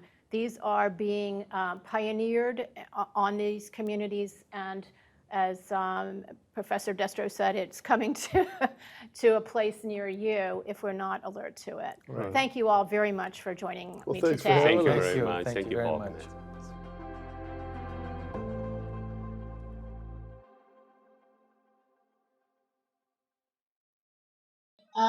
Gordon, I think you should make your comments about the discussion and about any other issue that was omitted, and then we can turn to the audience. Yeah, I think one of the important things is that in China, they're not looking to control religion. They're looking to eliminate religion because the Communist Party wants complete control, and it's demanding that. And that's part of a bigger communist mentality. I think it was Yuri or somebody was referring to China's demand for rule over the world. And indeed, Chinese leaders, when we talk about them, we have, for instance, a political class in this country that says, oh, China just wants to compete with us. Well, no, they don't want to compete with us. Xi Jinping, the Chinese ruler, and officials have been talking about Tianxia, or all under heaven, which means that this goes back to the mandate of heaven over the entire world. Although Chinese leaders can't implement that, this is where they're going. And so this has really become an issue of demand for complete control, not just over China, but over the entire world. And we've got to understand that mentality because that is what we're dealing with here. Chinese leaders are the most ambitious in history. They've been talking about not only demand over control over the world, but control over the solar system, about how the Moon and Mars should be part of the People's Republic. So when you start with that mentality, then of course you don't want religion. And it's not just the Turkic religions, it's, as Nuri and Sean pointed out, it's the religions that Han people have as well. Yeah, and they have the power and resources to achieve some of that. I mean, they're developing technology, they're stealing technology, and they are amassing power. Well, they certainly are. And part of the story is that we Americans and other people have been helping them because we've been investing in China. They talked about the entity list in the conversation. And these are companies that are been listed by the Commerce Department, and Americans can't deal with them unless they get a license beforehand. But we Americans can invest in those countries without restriction. We trade with China. And that what we're doing really is we're putting money into the hands of the Communist Party, which is then using it to create this near total surveillance state. And another aspect of that is that these traders with China, those doing trade, become soft power assets for China. Even in my sphere of religion, the Bible publishers of America, like HarperCollins, are turning to China for its printing of Bibles. And virtually all American Bibles and the world's Bibles are now being printed at Amity Press in China, which is at the top of the pyramid is the CCP in the company, overseeing the company through the China Christian Council. When President Trump put tariffs on China, those same Bible publishers in America, HarperCollins and the others, Christian ones, were in Washington lobbying against the tariffs. Well, China exploits every point of contact with the United States, and indeed with other societies, to overwhelm them. And so America right now is being overwhelmed. Our FBI is overwhelmed, local law enforcement's overwhelmed, businesses are overwhelmed, and really this presents for us an existential challenge because China has made it very clear. They've called the United States an enemy. In May 2019, People's Daily, the most authoritative publication in China, actually ran a piece that declared a quote-unquote people's war on the U.S. And in August, we saw a number of propaganda pieces from People's Daily and the Global Times, which People's Daily controls, accusing the United States of barbaric attacks on China, coming within a millimeter of using the enemy term, saying that we were working with China's enemies. And so what we have to realize is that Beijing is laying the groundwork for an attack on the United States by creating this justification. And it's using the Bible publishers, it's using Wall Street, it's using the whole array of institutions to attack us.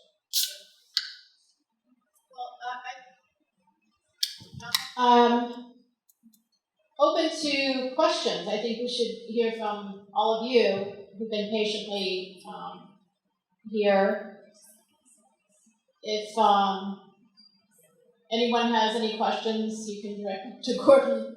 I think I've said enough today, but Gordon, maybe you can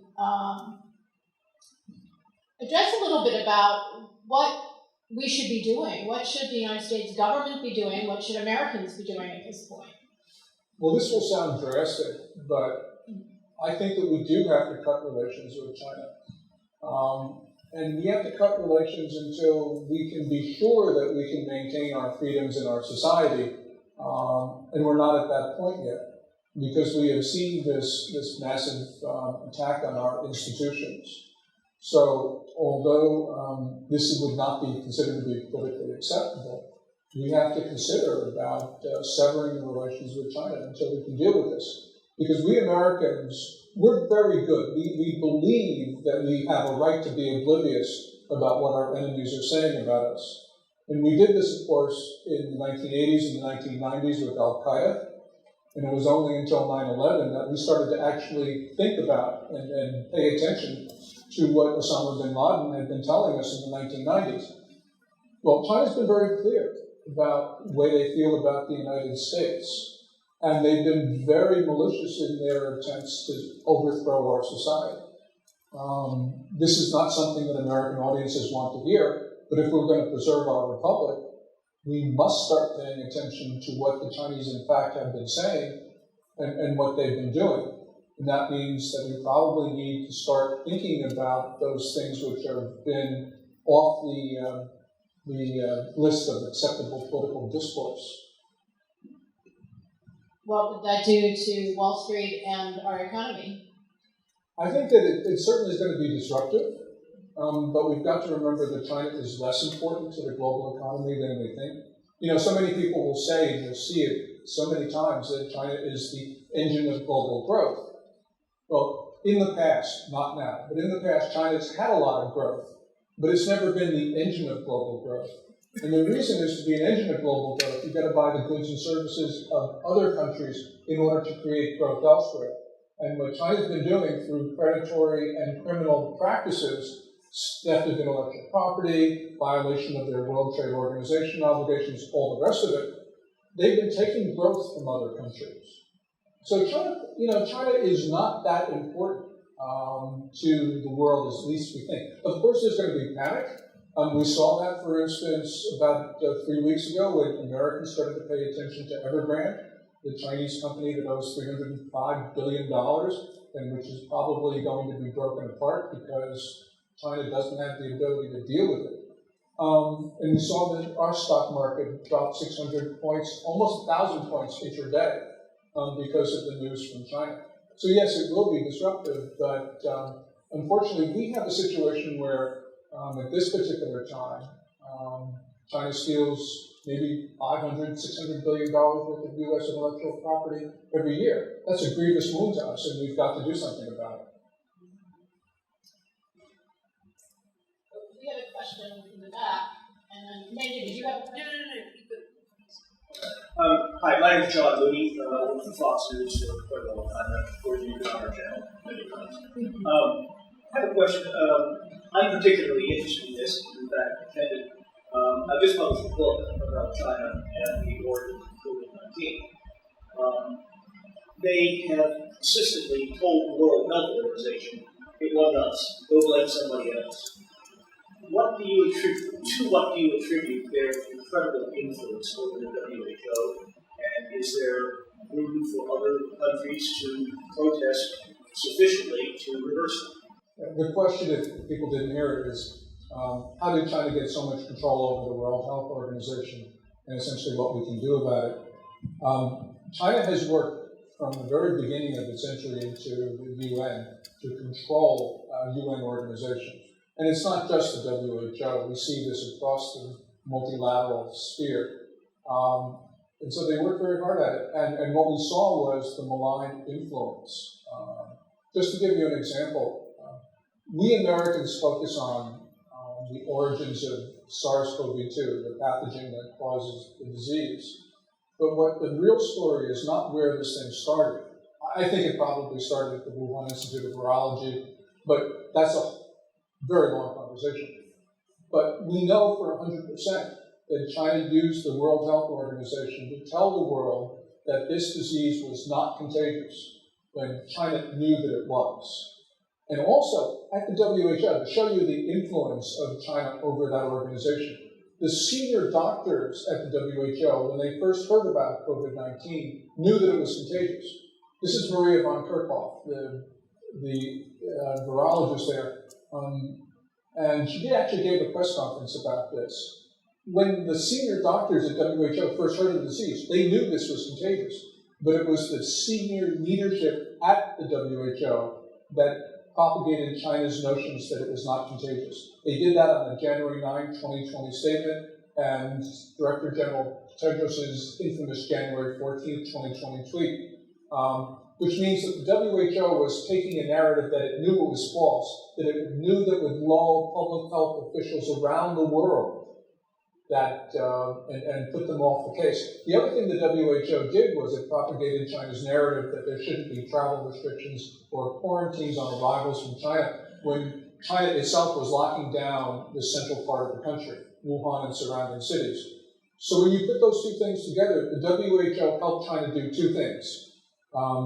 It helped them make sure that passengers from China spread this disease around the world, and it helped lull public health officials around the world into not taking appropriate actions when they could have, which means that China actually deliberately spread this disease beyond China's borders, and they used the WHO to do it.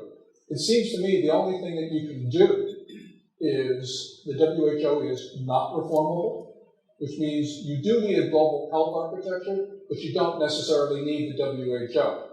And President Trump started down the road by withdrawing the U.S. from the WHO. President Biden, on his first day in office, rejoined. But by rejoining, apparently we do not have the influence that you would think the U.S. would have by being the largest donor to WHO. Gordon, what is the CCP's morality? I mean, they don't share, they don't abide by Western rules. What is their rule set?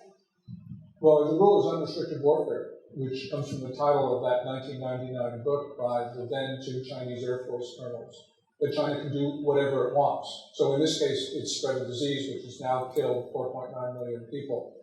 China, for instance, will sell fentanyl surreptitiously, a dangerous drug that last year killed perhaps 53,000 Americans. Beijing knows about this, approves of it, and continues to support these large fentanyl gangs, which means it's involved in criminal activities that it knows will kill Americans and others. So it's total viciousness. It is unrestricted warfare. We're dealing with a regime which is, we live in a democracy. We live in a liberal democracy that comes out of the tradition of the Enlightenment. And it's very difficult for us to comprehend the notion of evil. Now, every once in a while, evil does confront us, and we have no choice but to deal with it. But for the most part, as a democracy, we don't. And we're not understanding the evil in the Chinese system. And this is the same evil that will spread the disease that will also eliminate religious adherence in China, whether it's in the concentration camps, whether it's in the mobile camps that you wrote about in the National Review. These are these quote-unquote transformation centers that are in the basements where Christians are taken for months at a time and tortured. So this is the nature of that system. This system, and I know this is out of tune in this society, but the Chinese system is evil. And if we don't recognize that, then that system, which is far weaker than ours, does have the capability of destroying our society. But for what end? I mean, they don't respect their own people. The Han ethnic, it's not quite an ethnic nationalist ideology. It's because they will literally cannibalize them for organ transplant profits, or let them get the virus, deadly virus, and risk their lives for gain of function on some that they aren't sophisticated enough to control. Well, there's a two-word answer to your question. What do they want? Absolute control. It's as simple as that. Xi Jinping demands to have absolute control of the Communist Party. and he demands that the Communist Party have absolute control over China. And as we've seen from what Xi Jinping has been saying for a couple decades, is he believes that China is the world's only sovereign state, which means that other societies are subservient or don't have sovereignty. So this is what he's been saying. We don't have to speculate about it. He wants absolute control over planet Earth and the near parts of the solar system. And, a very discouraging thing that I've heard recently in Washington was that the efforts of Congressman Chris Smith and others to get an anti-slavery bill to stop American corporations from using slave labor in China was vigorously opposed by American corporations. Yes, well, China doesn't have to have a big core of lobbyists in Washington because it traditionally has relied on multinationals to do its work for it. And, in China right now, with regard to the Uyghurs, Beijing has institutionalized slavery, sending tens of thousands of Uyghurs and Kazakhs and other Turkic minorities around China. So this is not just in the northwestern part of China, this is around China, to work in factories that do look like concentration camps. To take an example, Nike, for years and years and years, was making its sneakers in a camp in Qingdao, in the northeastern part of the country, with Uyghur women who were working in one of these concentration camp-like factories. Now, Nike did this through a subcontractor, a South Korean subcontractor, but Nike had a 3-decade relationship with that subcontractor and obviously knew what was happening there. So the company that lectures Americans on racism was actually using slaves of a racial minority to produce its products. Apple got caught with this. One of its subcontractors is called Lens Technology, operates in Xinjiang, operates factories that again look like concentration camps. Again, Tim Cook, the CEO of Apple, is very fast to lecture the American people when he was again using slaves. So this is gone beyond just forced labor. This is the institutionalized and the industrialization of slavery. And American companies have been all in favor of promoting that slavery. So this is something which we Americans have to look at with a very cold eye. Well, I think that's.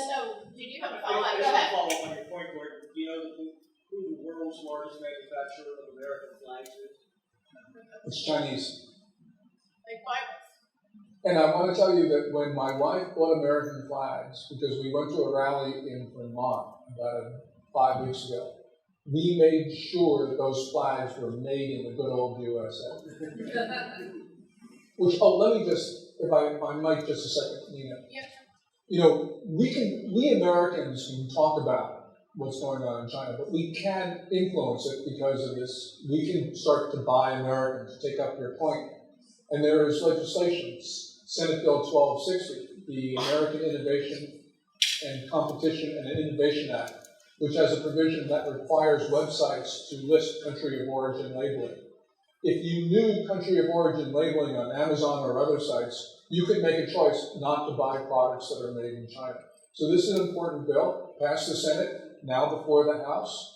And this is something that we all can support because we shouldn't be supporting an attack on religion, among other things. Thank you very much, and thank you all. We're going to have a short break for about 15 minutes, and then come back to this room.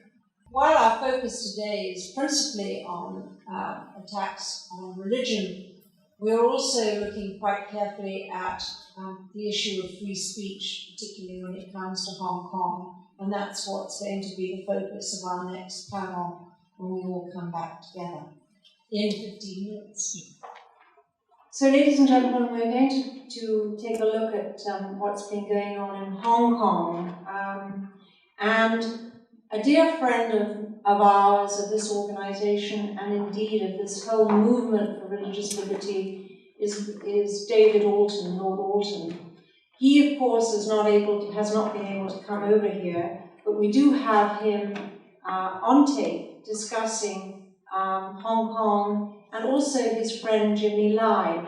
And I just want to tell you a personal story, which was about 6 weeks ago. I went to the National Catholic Breakfast in Washington, and our friend Bill McGurn of the Wall Street Journal introduced a wonderful video about Jimmy Lai and his witness both to his faith and to democracy. And I was deeply moved by it. He brought his own personal relationship, which I can't claim. But I do say here, I know that there are a lot of people of faith, and I ask them to pray for Jimmy today. It so happens that it's the feast of St. Luke the Evangelist, and his witness is currently in a Hong Kong jail. Media entrepreneur, billionaire, who's made the choice to be in prison to witness to his faith in democracy and his faith in his religious faith. So he's somebody I quoted Thomas More, the film about Thomas More at the beginning, but I see him as a Thomas More of our time, and I think we have a video of him, a short video of him too, and I think you will probably agree with me at the end of it. But we're going to open up with an interview that my wonderful cohort, Kimberly, had with Lord Alton last week, and we'll start with that, and then we'll move into personal witness from Catherine is going to be moderating our Rochelle Roya, and by the time it's the end of this conference, I'll probably learn how to pronounce her name correctly. She says, just call me Ghoul, and that's what I'm going to do, who's a Uyghur journalist. But we're going to open up now with Lord Alton. Thank you. Lord Alton, thank you for joining us today. Quote, "A great energetic free city is being murdered before our eyes." End of quote. Do you agree with that statement? Hong Kong is one of the great cities of the world, and it's certainly one of the leading cities of Asia. And it's a city I first visited when I was a young member of the House of Commons back in the early 1980s. And I've always admired the extraordinary vitality, the energy, the commitment, the drive of Hong Kongers. They're extraordinary Chinese people. And to see their liberties and their freedoms taken away from them, and the systematic imposition of the ideology of the Chinese Communist Party has been, for me, an unmitigated tragedy. It's also the breaking, of course, of an international treaty that was made between Beijing and London. And I think it tells you probably all you need to know about the CCP, that they are prepared to break an international treaty and to impose one system, one state on the beleaguered people of Hong Kong. Hong Kong was supposed to have 50 years of democratic life, starting with the British handover in July 1997. One country, two systems. What remains of the two systems, or do you think Hong Kong is now like any other Chinese city? The people of Hong Kong watched in horror in the years after the Second World War as they saw the Cultural Revolution unfold inside mainland China. And under Mao Zedong, millions of people died. He was one of the great murderers of the 20th century, along with Stalin and Hitler. Terrible things were done to the people of China, and many escaped to Hong Kong and indeed onto cities like the British city of Liverpool, which I represented in the House of Commons. And the first Hong Kongers and Chinese people I met were in that city, some who'd escaped from the depredations and horrors of the Cultural Revolution. So having seen those things unfold, to know that China was going to one day have rights over Hong Kong again filled many of us with a great deal of alarm and concern. But China appeared to be changing during the 1980s and 90s. And the great hope was that this would be a country that would reform and that there genuinely would be two systems in one country. That is what the treaty, the Sino-British treaty that was made between Beijing and London said. An international treaty said that the rights and freedoms of the people of Hong Kong would be respected. But under President Xi, we've seen the clock rolled back, and now we have a new cultural revolution. We see the imposition of incredibly restrictive laws on the people of Hong Kong, the locking up or going into exile of the leading lights in the pro-democracy movement, and the liberties that people had come to cherish in Hong Kong being taken away.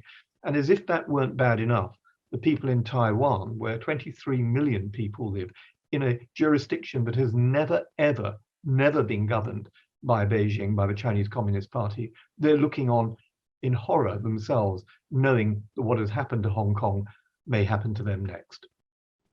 Could the West have done more to hold China to its Sino-British joint declaration? The West could have done more. There were plenty of people who were warning about the erosion of liberties, and they could have stood more strongly alongside the pro-democracy movement. And after the 2019 elections in Hong Kong, which I monitored as one of an international team, where you saw a massive outpouring by millions of people in the last free and open, fair elections to take place in Hong Kong, that was the moment for the world to say, we will give a guaranteed citizenship to everyone in Hong Kong, 2 passports, so that if their rights and freedoms are taken away, they will be able to leave Hong Kong, as it were, in a lifeboat strategy. And although Britain has stepped up to the plate and provided for what are called BNO, British nationality passport holders, to have the right to come and settle in the UK, this is a relatively small number of people, and many of whom from the pro-democracy movement don't even qualify for BNO status anyway. They're too young, or they have no long-standing connections with the United Kingdom. So this is something the world should have done something about.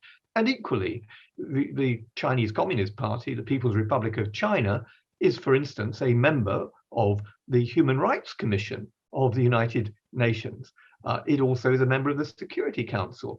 Why hasn't the countries like the UK and the US, why haven't we put the plight of Hong Kong more squarely on the agenda of the Security Council? And why hasn't Britain, which is a member of the Human Rights Council, held China to account for the destruction of human rights in Hong Kong, but also what has happened in Xinjiang to more than 1 million Uyghur Muslims who are incarcerated there, to many of the individuals who have been arrested in China because of their faith or because of their political views, or for that matter, holding China to account over the origins of COVID-19. I mean, there's so many things that we need to hold China to account over, and which we have failed to do, and that has emboldened China further.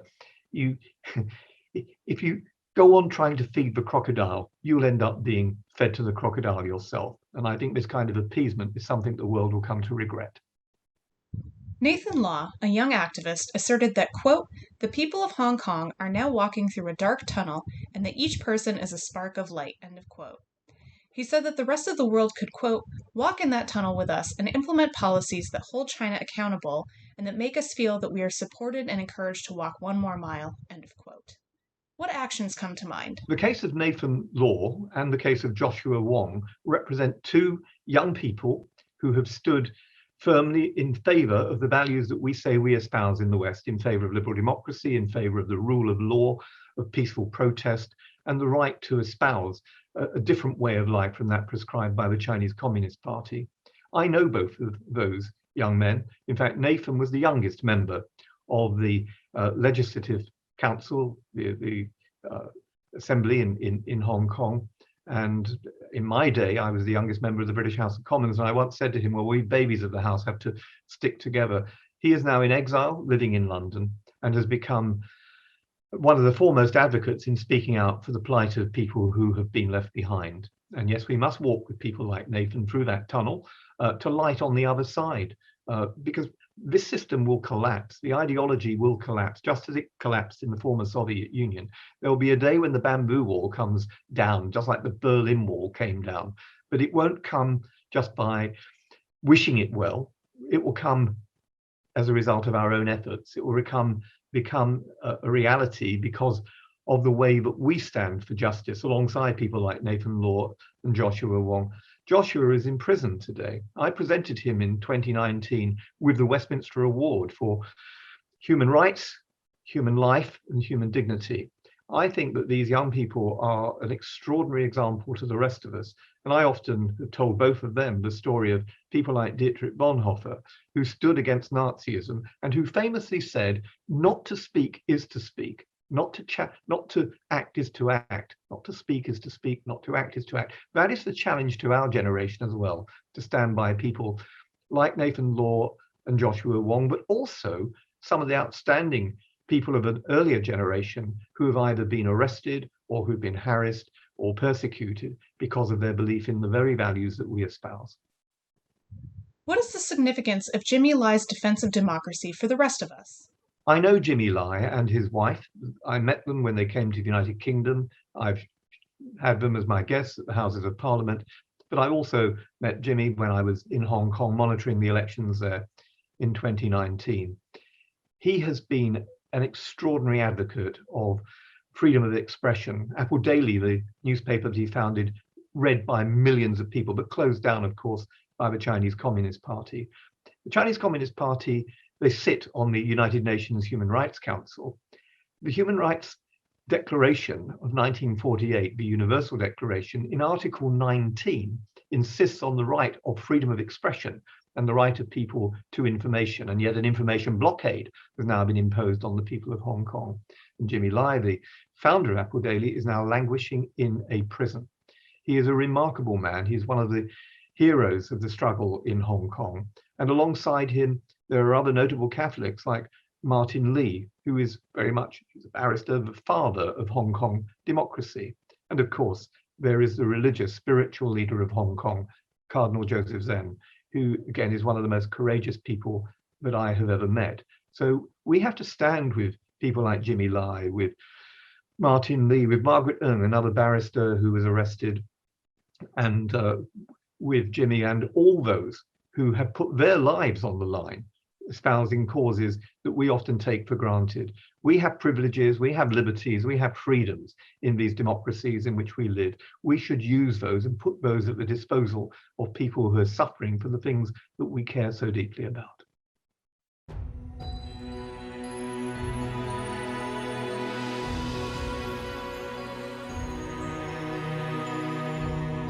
I think American people should look at the reality and should look at the value and the morality which underline their life now is being threatened.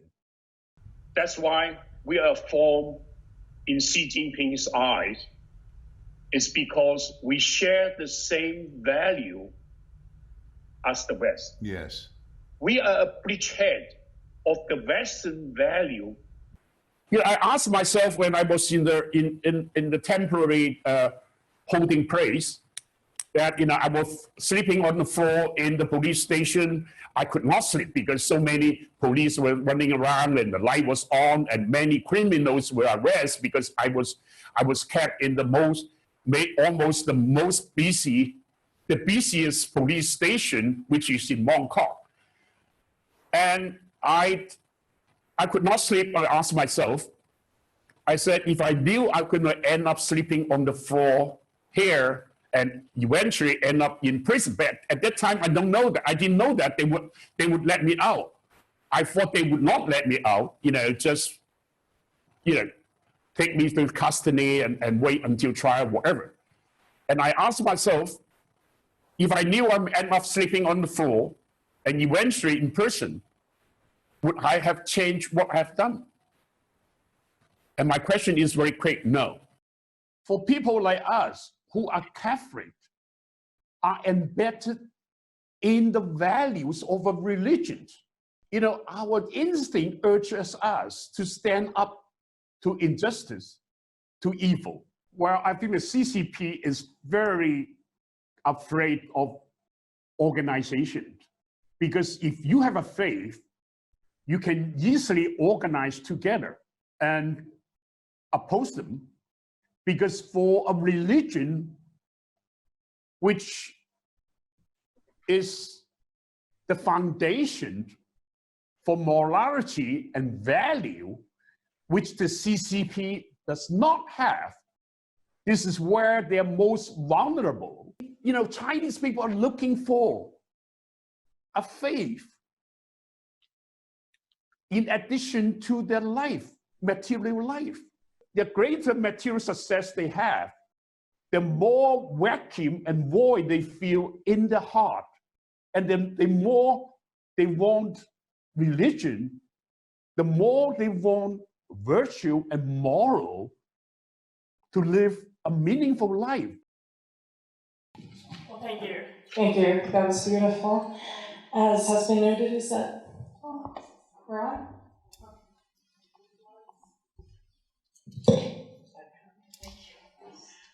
I'm Catherine Lopez from the National Review Institute, and Golsheda Hoya has joined us, and you can pronounce your name correctly now. Thank you, Catherine. I'm Golsheda Hoya. Thank you, Amanda, to inviting me. Such an important event, and I'm so glad and honored to be here with everybody. Hi, assalamu alaikum. Gold works for Radio Free Asia as a journalist, but this story is very personal for her. Can you talk a little bit about, first of all, you were in front of a famous Uyghur. You're gonna have to get the entire American media lessons in this. She, back home, was a famous actress and was on music shows. It sounds like the equivalent of MTV. Yeah, thank you for the beautiful introduction, Catherine. Actually, I was a storyteller, actually fairy tale storyteller for the Uyghur children, which I was the first TV host for Uyghur children program in Xinjiang TV, which is run by CCP. It's the biggest propaganda tool in my homeland, Xinjiang. I was love my job and love play with kids and running with them. That's me was in the Uyghur region. But after came to US 2001, I became a journalist who tells the real story about the Uyghur region, what's really going on in the Uyghur region, and all those horrible, terrible story about crisis, human rights abuses, and religion persecution, full of pain, but to necessarily tell the world. And me and my colleagues in RFA, we are just 15 people working in a small group, all reporting to the world in 20 days is such a story, like Chinese government toward Uyghur people and other minority. Sadly, lately is the Uyghur genocide. I never imagined in my life I will witnessing, even reporting about genocide, especially toward your own people So today, I am a journalist for the world, for the Western media. I'm a Uyghur journalist, but recently I learned from the Chinese national TV, they put me in some kind of wanted list, labeled me as a terrorist. So I'm a terrorist for China just because exposing their crime against humanity and genocide. We RFA journalists are the first organization, the journalists to report about the atrocity going on in the Uyghur region. That's why Chinese government wants to silence us, and they couldn't do anything direct to us, but because of all our family members back home, they targeted our family.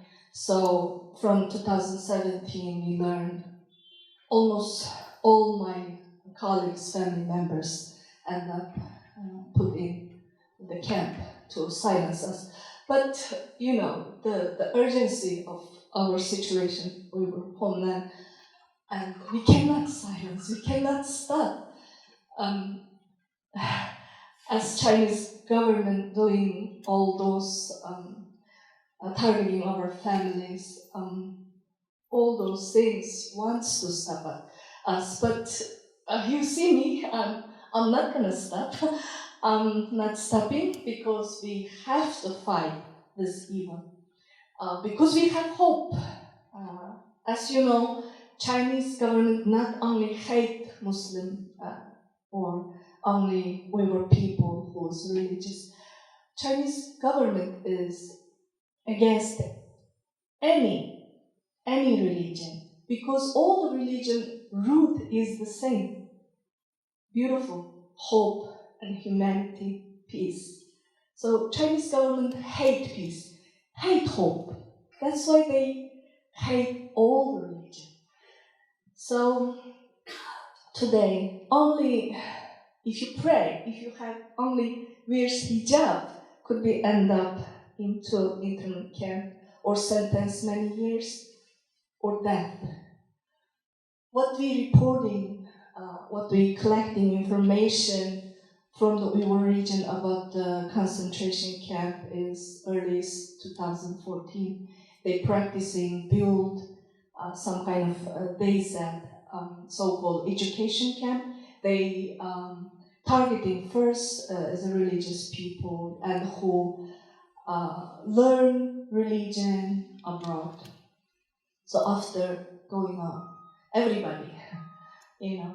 So we have collecting so many solid information come from the camp survivors, even what's really going on those concentration camps. What's happening in there is torture, rape, even death, organ harvesting, and mostly making me so terrified is children. Children ripping out from their family, even they're putting in their own camp. They putting the education, and Chinese education is assimilation. And I don't know what will happen to Uyghur generation and further. And this is the situation. So if I continue, I will cry. So ask me anything you want.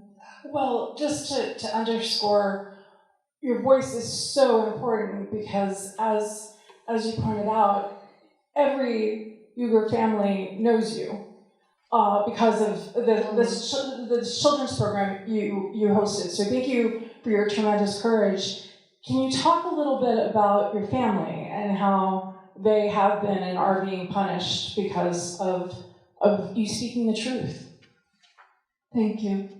Yeah, I was a bit a star, but unfortunately, Chinese government erased all my recording in China. If you Google my name in whatever Chinese or Uyghur in Chinese website, you cannot find me.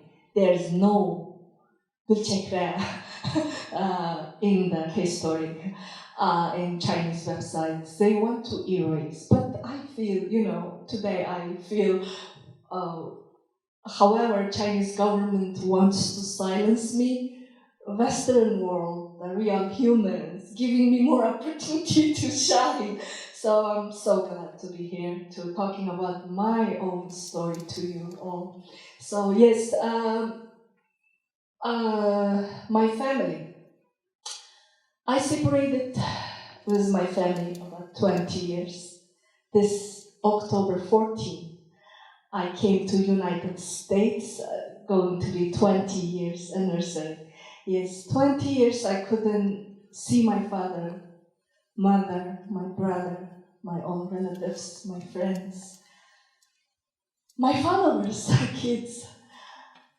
They were already grown up, maybe all of them in the concentration camps right now.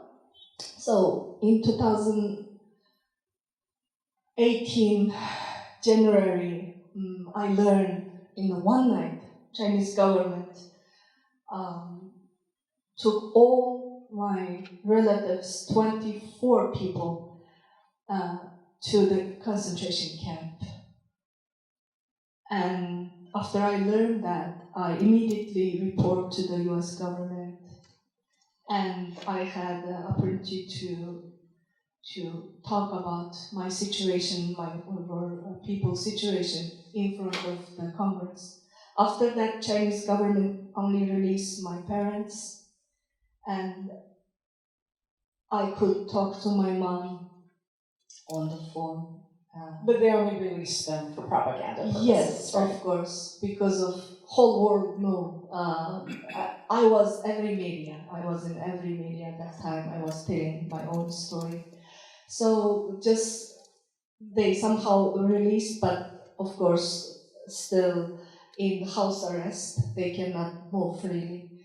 And I couldn't hear from my brother, but recently, in May, I learned from Chinese national TV.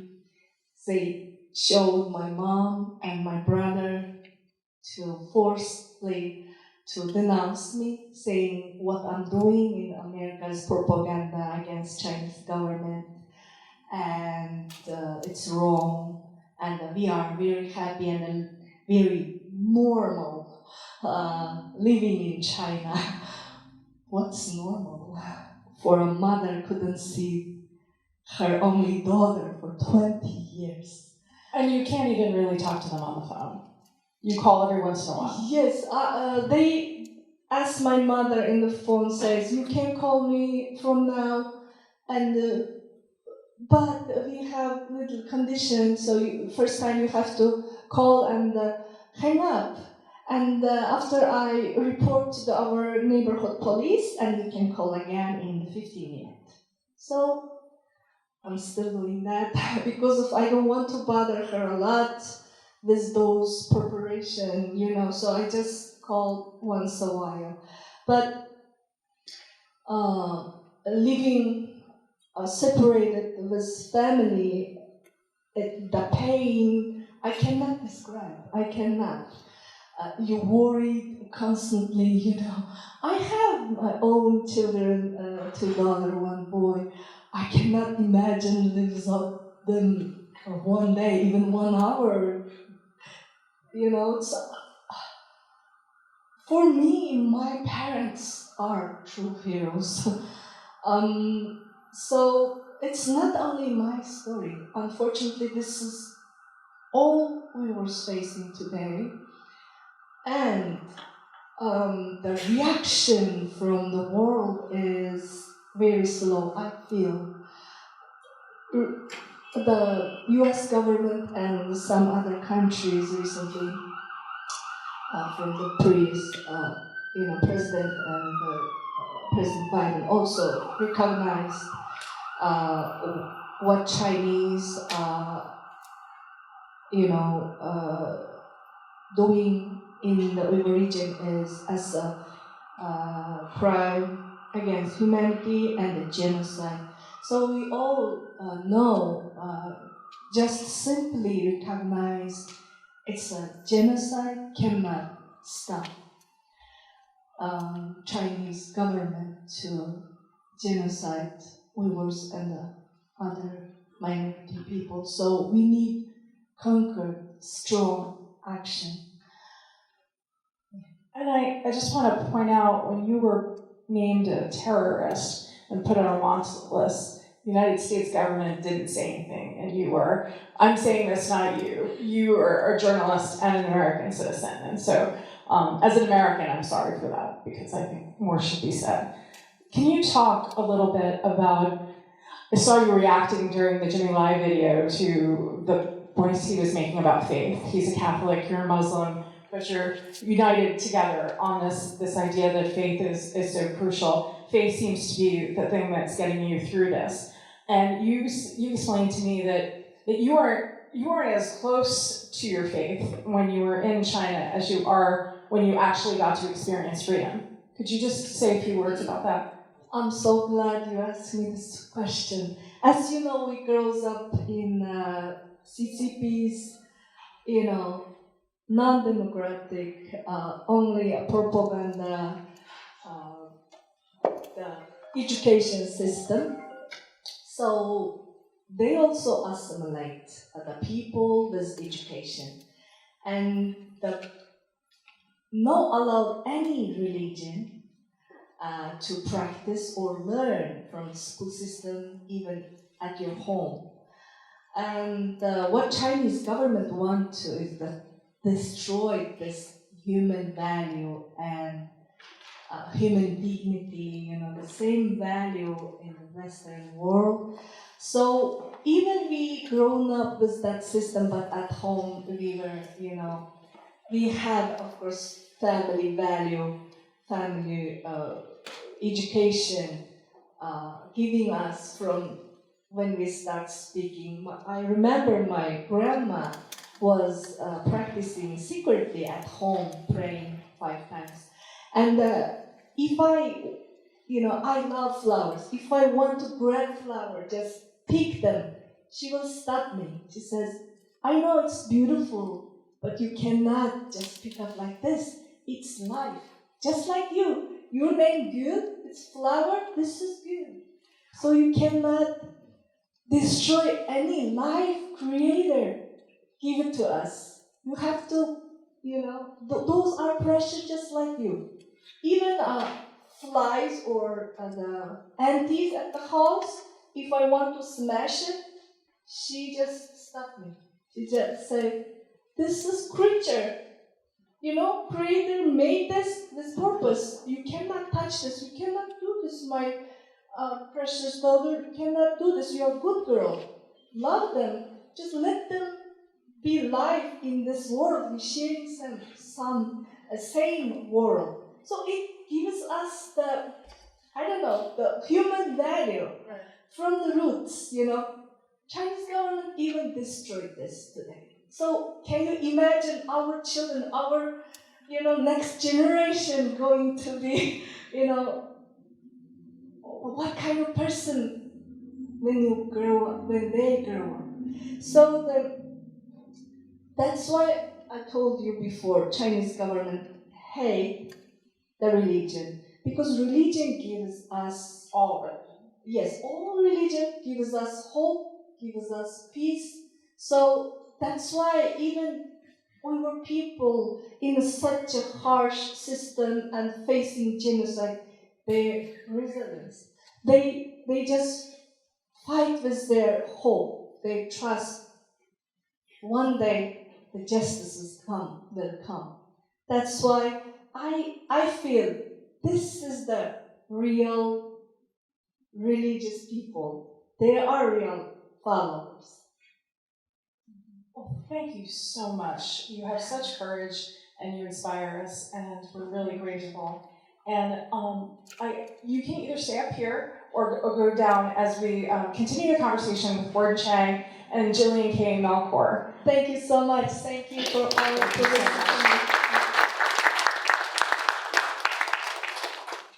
Well, Gordon, you've already met, and Jillian is from the Wall Street Journal and has done a lot of reporting on Hong Kong and Asia, and we used to work together at National Review as well. So it's great to see you again. Can you start, Gordon? We were talking the other day about this point that Golchega just made about religion. Obviously, all religion is a threat to China. And can you just talk a little bit about that and what the West could do to help the situation here and give the religious people some hope who are being persecuted?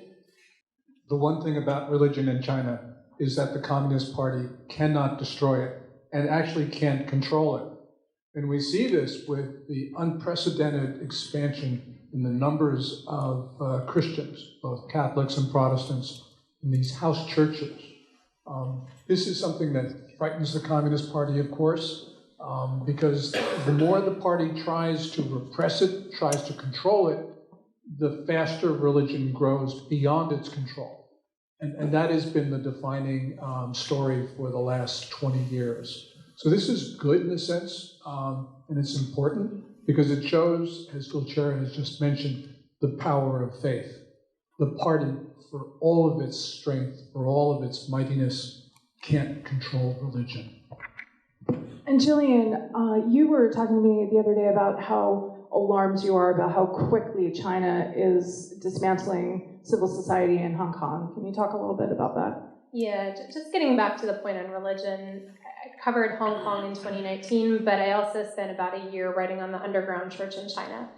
And one of the things that I went in with the assumption that the Chinese Communist Party hates Christianity and hates religion because tied up in religious practice is freedom of speech, freedom of conviction, freedom of assembly, even property rights with your church. That was my assumption going in, and all of that is true. But what I saw is that the Chinese Communist Party, if you look at the history of the Cultural Revolution, the way that it turned neighbor against neighbor, family against family, it shredded civil society, it destroyed trust.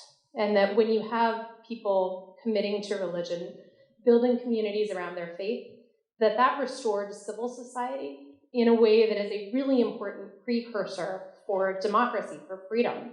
It is a way that people engage in self-government. And I think having that moral authority that people are answering to, a God that is owed more than the Communist Party is owed, is really critical and part of why they see this as so much of a threat. When I was interviewing Chinese Christians, very often what they said to me is, I can be a good Chinese person. I can be a good Christian. But if the government makes me choose between these two things, my allegiance falls with God before it falls to the Chinese Communist Party. And unfortunately, what we've seen under Xi Jinping is him forcing people to make that choice. He wants to be God. You see with the churches in some communities, them taking down portraits of Jesus and putting up pictures of Xi Jinping. It is a one-on-one replacement. That is the goal. They don't want a higher power than the Chinese Communist Party. And so what I think is really disturbing is under Xi, we've seen the attempts to dismantle religion. I don't think it's going to be successful. I think people will choose God over the Communist Party. But they view that as a threat, and that's something that they're targeting very deliberately. And what I've seen in Hong Kong that I find particularly disturbing is just the attempt to shred civil society in a way that's reminiscent of the Cultural Revolution. You see within the last couple of months, teachers' union disbanded. Hong Kong Alliance for Patriotic Society in China, this is the organizers of the Tiananmen Vigil, dismantled. Organization after organization that has stood up for democratic principles, for civil society in Hong Kong. Their leaders are being arrested very quickly, and their finances are being targeted. The goal is to fragment Hong Kong society in a way that mirrors the fragmentation of Chinese civil society. I think that's profoundly disturbing, and one of the things that I'm particularly concerned about is what this means for the church in Hong Kong, what it means for freedom of religious practice, because it is a place that, when I lived there, you could see Falun Gong practitioners openly practicing their faith. You have a huge and thriving Christian community there, and I think, unfortunately, public expression of faith in that way, its days are numbered in Hong Kong. That video that we watched of about Jimmy, you knew him, Gordon, and you visited him before he was arrested. Can you talk a little bit about how significant his arrest is and how dire it really is for free speech? Well, as Jillian said, the Chinese Communist Party is trying to break apart Hong Kong society.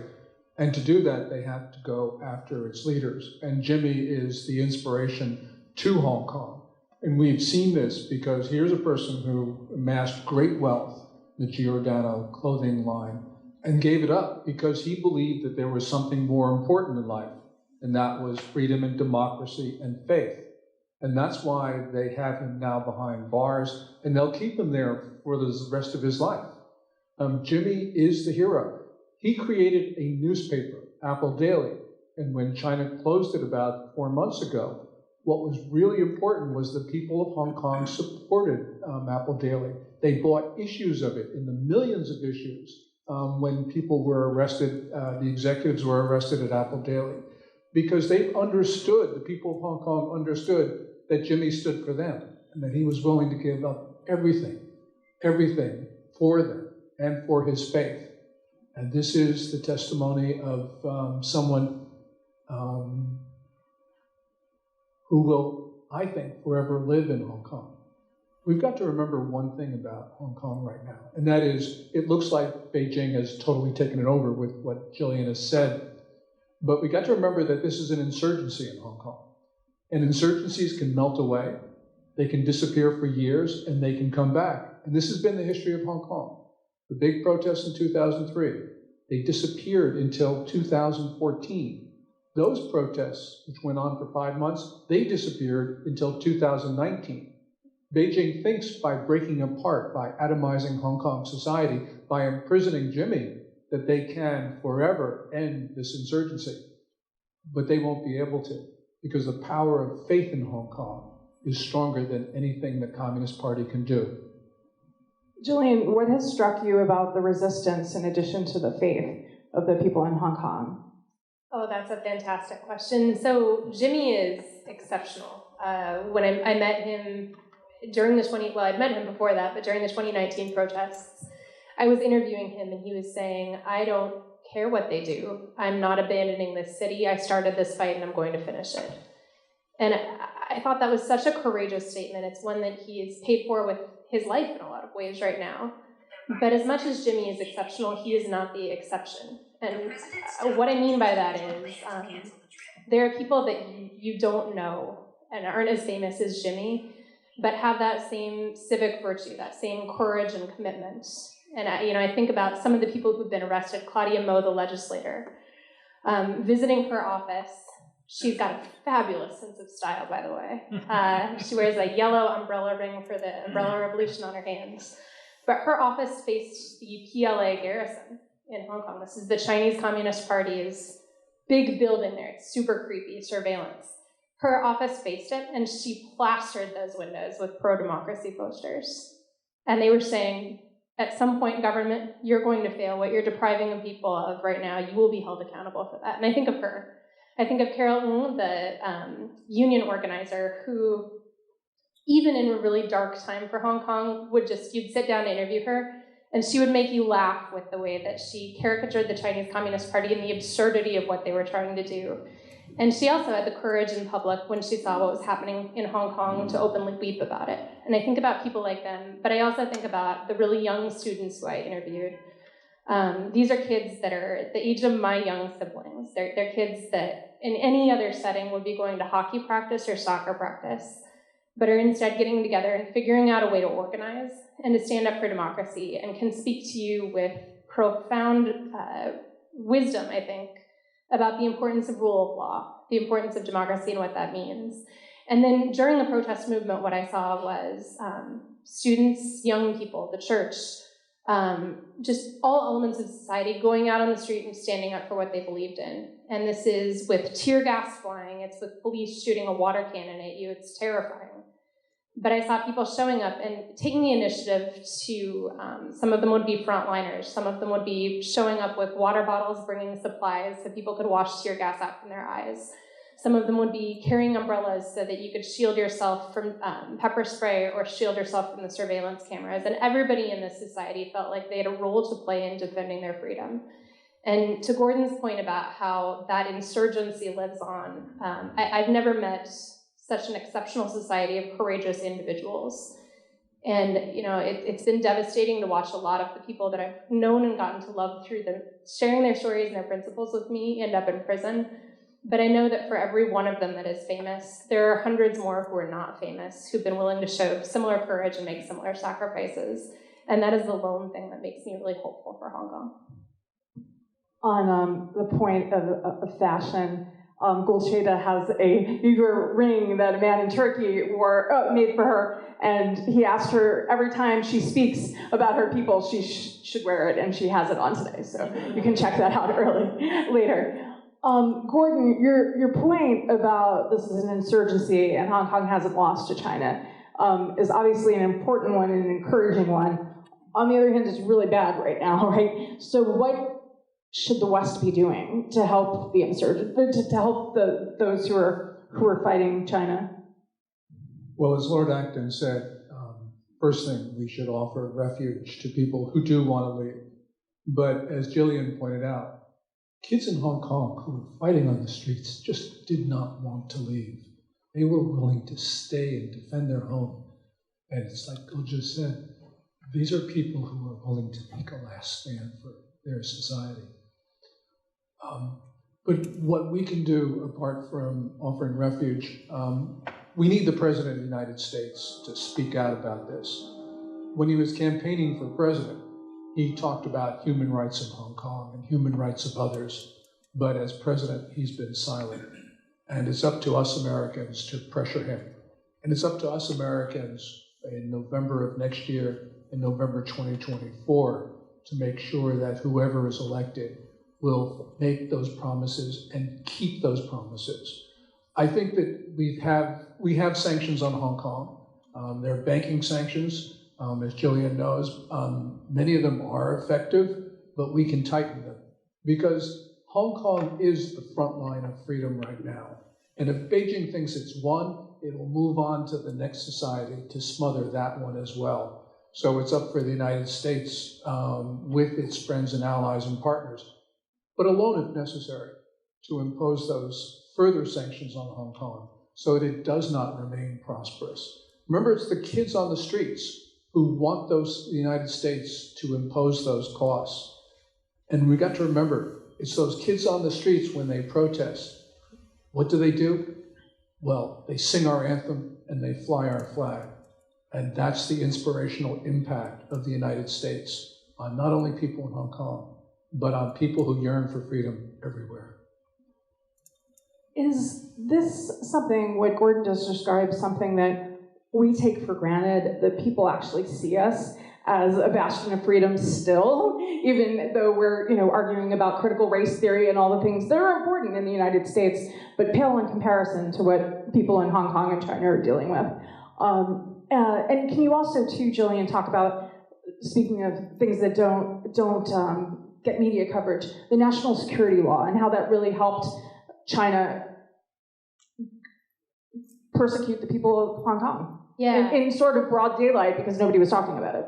Absolutely. So seeing what I saw in Hong Kong definitely makes you understand the freedom you have as an American. We're not a perfect country. We're a country that has a hypocrisy problem sometimes, but the problem is our actions, not our principles. And I think Hong Kongers understanding our principles and envying them in a way, really wishing that they had a government that existed to protect rights, made me much more appreciative of what our country has done. So that said, I do think our country needs to be more vigilant. And here's why. If you look at the national security law, what this basically does is, in vague terms, not specific terms, criminalize dissent. And in Hong Kong, that has the effect of, it's intended to chill speech. It's intended to make you feel afraid that any action you take could be perceived as a threat to national security. The maximum sentence under the national security law is life in prison. And we've seen this weaponized in a way that anyone who speaks out against the egregious abuses of the Communist Party is putting themselves at risk. And so that's its effect in Hong Kong.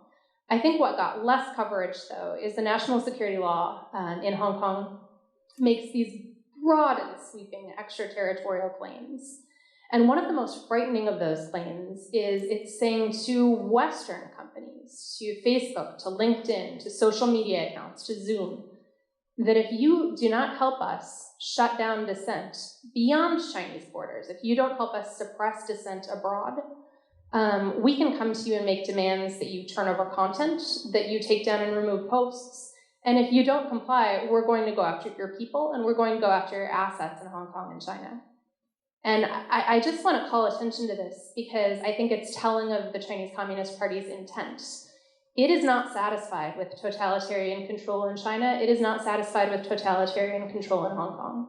It wants to suppress speech abroad. And unless the West wises up to this and figures out a way to push back against it, I think our freedom of speech is a threat too.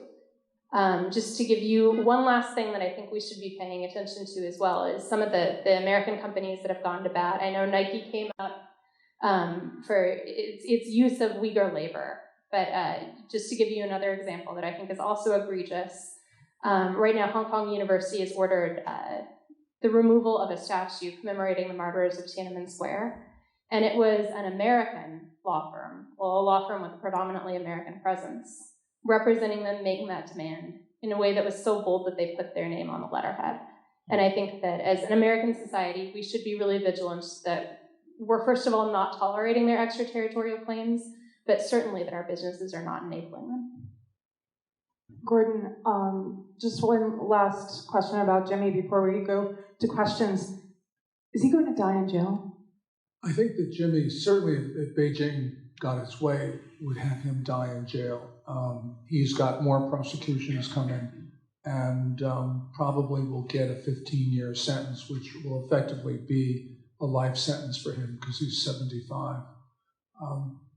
Jimmy could have left Hong Kong at any time, and he didn't. And so I think that he is making a statement. And I'm not sure that even if he were offered freedom, that he would take it. I'm pretty sure he wouldn't. Many times China has tried to offload dissidents who have become embarrassments in jail, like Wei Jingsheng. And so they might offer him medical parole and ship him off to either the United States or Britain. But in those circumstances, Jimmy is such a strong character. I'm not sure that he would go. It's really amazing. Golcheda was saying to me earlier, I don't think you'll mind saying, sometimes you feel guilty that you're here, but of course your voice is so important because you couldn't speak in the same way if you had stayed. Everybody has their role, and it really is remarkable when people stay as well, but also when people leave and use their voice so powerfully like you do, because it obviously has consequences for you and your family. And so thank you, and God bless you for doing that. And our prayers are all joined for Jimmy and all those people, as Jillian said, whose names we'll never know. With that, do we have questions? Yeah, please rejoin us. So if you have questions on Hong Kong or for Golcheda as well. Yes, please.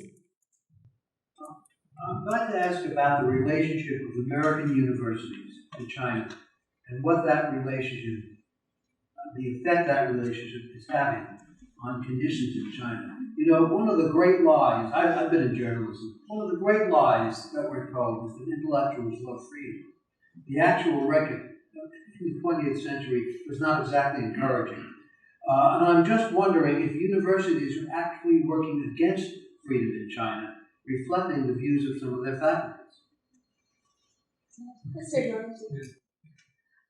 So that's a great question. I think there's been a lot of scrutiny, and it's merited, on Confucius centers on college campuses. These are centers where the Chinese government will fund language and cultural classes, but often has a propaganda component or even a political intimidation component. And I'm glad to see more attention being paid to that. I do think universities can do more. One thing that's disturbing is watching American scholars take talent program money. I'd like to know, and intend to know, I'm doing a bit of research on it, about the different agreements that American universities have made with Chinese government funders. And that includes everything from what they can and cannot say about Taiwan to what they've agreed in contracts for exports or licensing. So I do think this is an area that needs a lot more attention. Universities have not been as transparent about this or as on the up and up on this as I think they definitely should be. One of the things that American universities have done in their joint venture campuses in China, of course, is censor. And when they say that they defend academic freedom, certainly in China, they do not, because teachings, course materials, all the rest of it, really do have to be approved. And whether they say it or not, they actually do allow the Chinese government to determine curricula and what is said. And this goes for every American institution that has this joint venture in China. The other aspect of that is what, as Jillian was talking about, Confucius Institutes and other Chinese institutes on American campuses in America. Because of the need for student money, tuition, we have seen academic administrators allow the Chinese government to effectively limit discourse on American campuses. University of Rochester is a particularly egregious example of how Chinese students at the direction of Chinese consular officials and Ministry of State security agents, basically tell the administration who may speak on campus, where they may speak, when they may speak. And so this whole notion of American administrators in American universities standing up for freedom just has not been true. Other questions? Oh, with that, okay, one more question. I just wanted to ask both of you, all three of you, if I may, sort of the flip side of Chinese intimidation, which is when students and business people from China are allowed to come to the United States to study, to work, to do whatever they're doing. Aren't they also reminded that they have family at home and that they should probably toe the line lest grandma get kicked out? For the Uyghurs, simply getting passport is not easy from, Chinese government ruled Xinjiang. Only few people could go to study, and even in 2016, there's a few hundred or thousand students flew to Egypt to study. They were sending Chinese officials to threatening them to go back to home. If they don't, their family members going to be, get in trouble. So they forced me back, and all of those students who travel to other countries, same pressures from the Chinese embassies, Chinese officials, and direct or with the phone, and also Chinese government forcing their family to call their children or the family members to go back to China. So even in the United States, many Uyghurs studies who is working here also have family members locked down in the camp, also threatened by Chinese government many years, and recent when the Chinese government start to building the camp, they forced them to go back. As we know, whoever back to China from the other countries all end up with camp and prison. The one thing that happens in the United States is that Chinese consular officials and, as I mentioned, Ministry of State security agents are able to monitor Chinese students on American campuses. And there's been very little effort on the part of any American president to stop this activity. Much of this work is done through what's known as the Chinese Students and Scholars Association, CISA. These have branches on every American college campus where there's a significant number of Chinese students. And these CISA branches actually operate as a method of surveilling Chinese students, watching what they say, forcing them to do certain things. So for instance, when the Chinese government wants to organize a demonstration on American soil, it will work through CISA chapters. So this is our country. We don't have to put up with this. And while the Chinese are villains, we have let them do this on our soil because we know exactly what the consulates are doing and what Ministry of State security agents are doing on American college campuses. And yet, administration to administration, we don't stop this. Yeah, I'll just add to that. I think one of the challenges that the US faces right now is that the Chinese government is determined to use our open society against us. And that's something that they view as a weakness. It's certainly something that I view as one of our great strengths. And so, I do think universities are becoming more aware of this threat. In part, that's because they increasingly face liability. If you're taking funding from National Science Foundation or National Institute of Health, and you're also taking money from the Chinese government, that's a conflict of interest. And it's something that the Trump administration started to say, we're going to take this seriously. So I think one way that you fight this, we don't want, new McCarthyism where we're looking suspiciously at anybody coming and studying from China. But I think that we fight that threat with rule of law, that if somebody's coming here and trying to intimidate other students in a way that's potentially criminal, you show zero tolerance for that. If somebody's lying on their application for National Science Foundation funding, you prosecute that as fraud. And I think that's something that universities are hopefully opening up to. It's been interesting doing some FOIA work, watching universities becoming aware of it. But I do think that's one place that we can really improve on, is using our existing laws in a way that protect our ability to be open without engaging in racial profiling. Well, thank you so much. I want to say quickly, I know social media can be an awful place, but actually, if you use it wisely, it can be a great news filter. And so I encourage you, if you're on Twitter, to follow each of these people, Goldcheta and Gordon and Jillian. Jillian does a great job of curating a lot of the news, as does Goldcheta and Gordon, and you can find out about the work they're doing in media appearances as well. So I would encourage that if you can get yourself on Twitter. And I am on Twitter too. You can also follow me on Twitter. So we're going to take a break now. And then I believe at 4:30, correct me if I'm wrong, Amanda, we'll reconvene with one other thing. Ambassador Brownback is going to give us a quick briefing on the efforts to rescue people out of Afghanistan. That's a very important. It's not off topic because what one forgets about this whole thing when you focus just on China, it's part of this whole large issue of threats to religious liberty and our freedoms. And this symposium, which by the way would not exist if it were not for Amanda in so many ways I've seen behind the scenes, it is all about religious freedom. And thank you, Amanda, for doing this. And thank you for the being act in time, because this is what Ambassador Brownback, I always want to call you Senator, will be talking about. This should have happened months ago.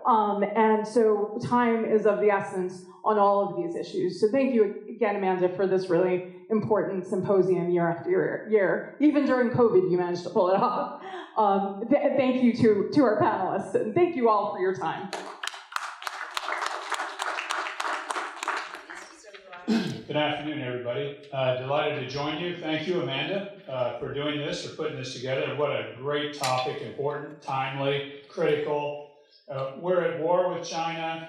They declared war 10 years ago. We kind of started stumbling into it a couple years ago, but it's on now. I mean, I think we just got to figure out how we move forward with it. So, Amanda, thanks for doing that.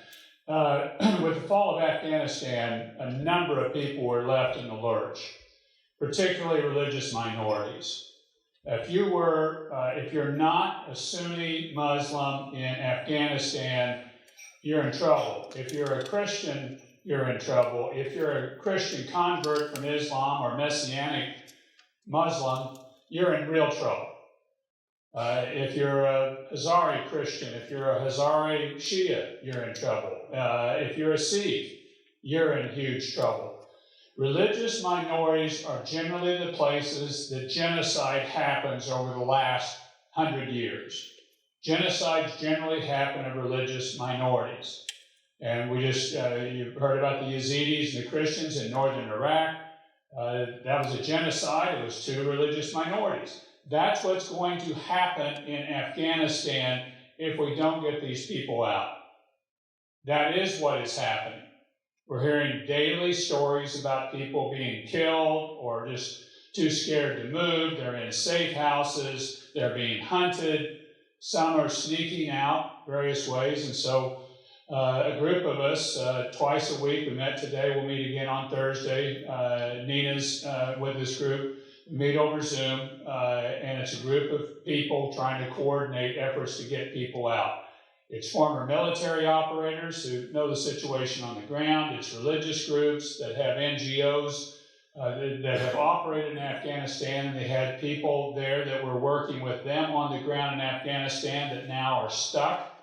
It's Christian converts, it's Ahmadi Muslims, it's the various groups that I listed. And what we're trying to do is trying to get them out. And we're having some decent success getting some of them to various places, overland, sometimes in the air.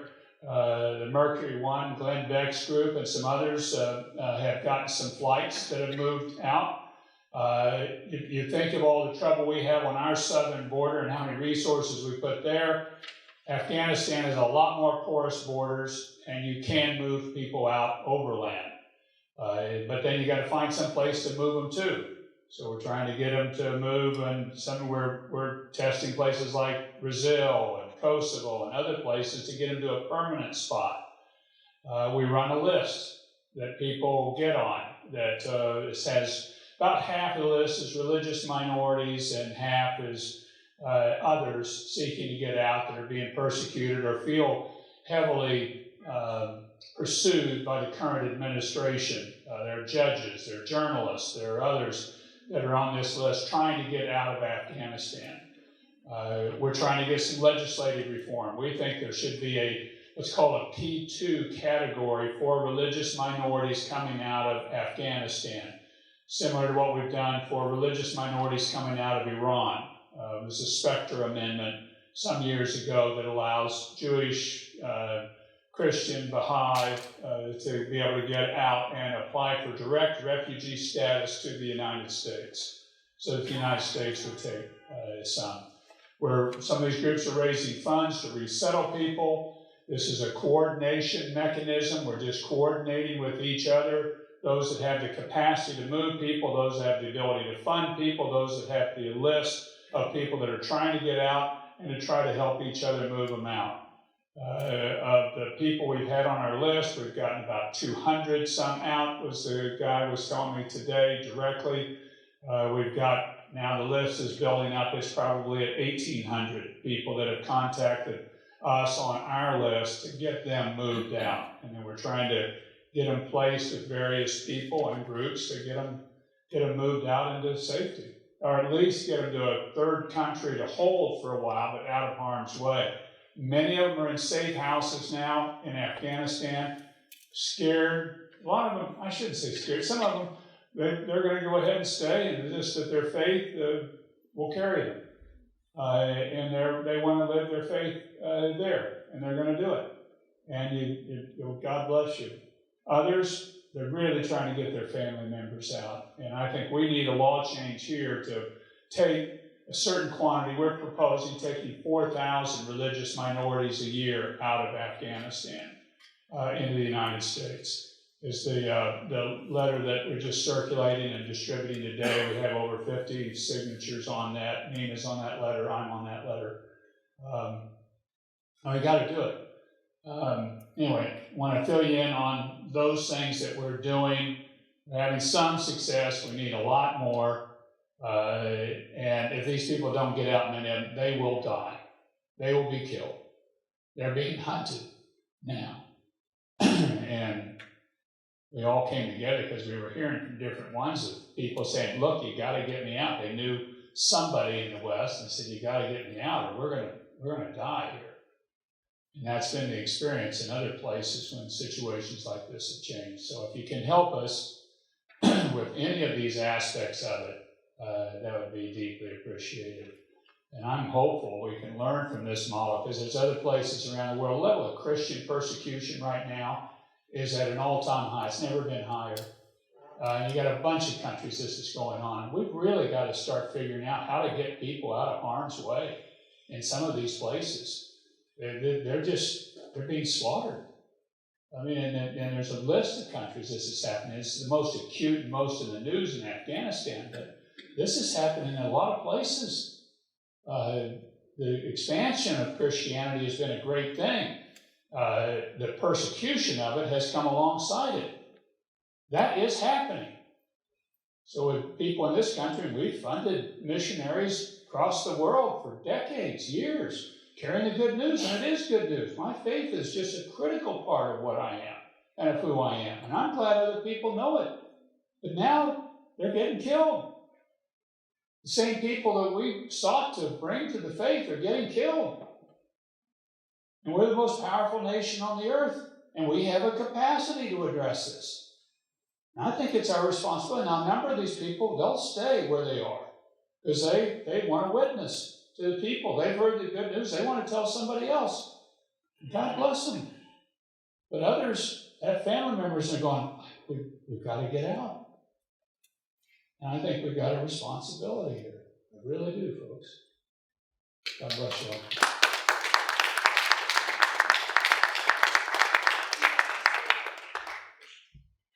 I'd like to invite Patrick Kelly and Father Matt Malone, and I believe our Cardinal is with us. And would you like to come up here now, and we will have our final closing keynote conversation.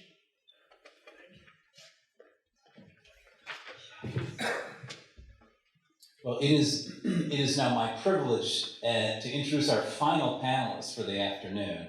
It's really a double privilege for me because I've had the honor to work with both of these fine leaders on a regular basis to advance the cause of religious freedom for some time now. The Knights of Columbus is honored to support and strengthen religious freedom worldwide in partnership with Ambassador Sam Brownback and Timothy Cardinal Dolan. Defending religious freedom is in the DNA of the Knights of Columbus. We were founded in the late 19th century in large part as a response to religious bigotry and discrimination against Catholics. Within just a few decades, we were opposing the Ku Klux Klan in the United States, fighting the persecution of Catholics in Mexico, and advocating for the protection of Jews before, during, and after the Second World War. In recent years, our commitment to this cause has grown even stronger. We have worked to assist persecuted Christians and other religious minorities in the Middle East, committing significant resources to help those communities. Of late, our attention has turned to the threats faced by Christian minorities in Nigeria. Before I introduce our panelists, I simply want to acknowledge our moderator, Father Matt Malone, and for the good work that he has been doing at America Media. I recently visited his offices at America for an interview and was very grateful for the very warm welcome I received there. So thank you, Father Matt, for all that you're doing.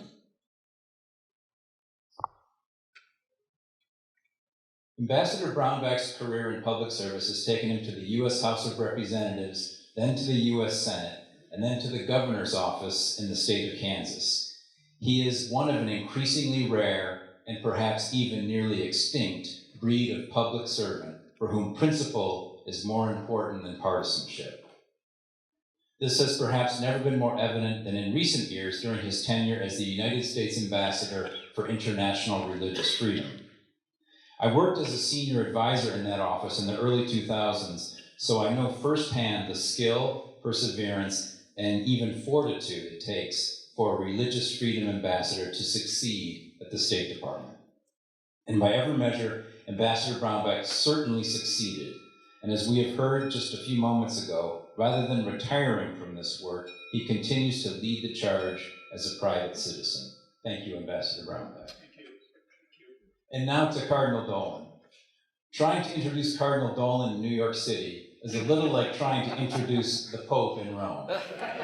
So rather than introducing him, I would really just like to thank His Eminence, who has been a champion of religious freedom for many, many years. Being Archbishop of New York is more than a full-time job in itself, but Cardinal Dolan has accepted countless other responsibilities on local, national, and international levels. And perhaps this is where his special devotion to the martyrs comes from. Of particular note, the Cardinal is presently chair of the United States Conference of Catholic Bishops Committee on Religious Liberty. Every time I'm with the Cardinal, I'm struck by his expansive knowledge of church history, particularly in America. Our history points to the reality that even in a nation which has religious freedom as a founding principle, this liberty must be guarded vigilantly. Cardinal Dolan is doing just that, and religious freedom is stronger for his leadership. And now we have the great privilege to hear from these two remarkable men. Please join me in welcoming the Honorable Sam Brownback and His Eminence Timothy Cardinal Dolan.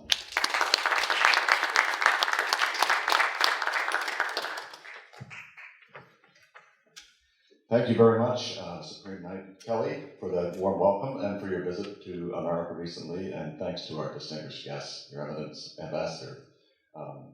And thank you for inviting me to be a part of this conversation. As we pivot to this question of how we respond to the plight of religious minorities in China, I want to begin with a comment you just made, Ambassador. You said we are at war with China. I wonder if you could just unpack that a bit more for us. What do you mean by that, and why that very strong language?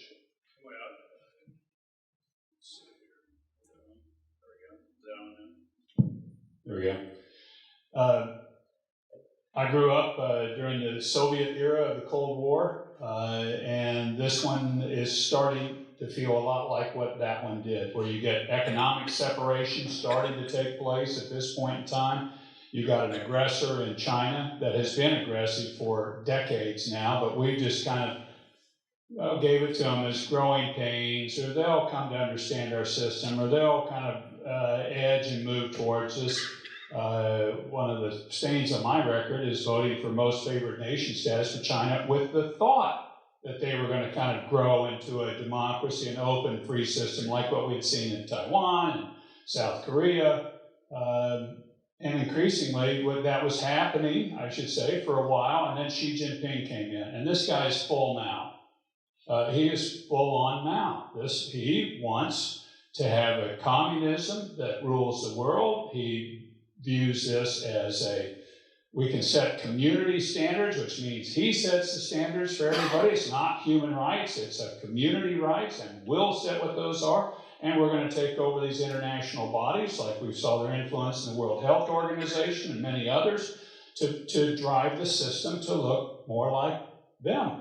And they think this is a completely legitimate thing for them to do, which makes me wonder in the future, if we don't stand up and confront that, will the grandchildren that I'm having in my family now, and I'm expecting my 7th Thursday of this week, is the world going to look more like Kansas, or is it going to look more like China?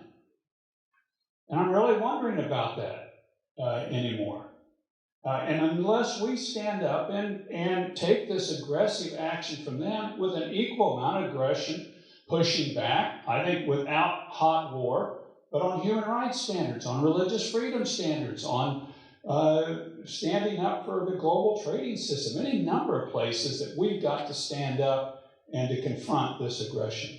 So on this question of religious freedom in China, what should we be doing that we are not doing now, the United States is? Got to call him out on it. I was delighted Mike Pompeo, on the last day he was in office, declared what was going on to the Uyghurs as a genocide taking place in that country. I think we have to identify it in specific and in general. I'm writing a book now on the future of oppression and China's model for what that is. I think we have to call it out for what they're doing technologically. The future of oppression will be much more technologically used and driven. It'll be facial recognition system.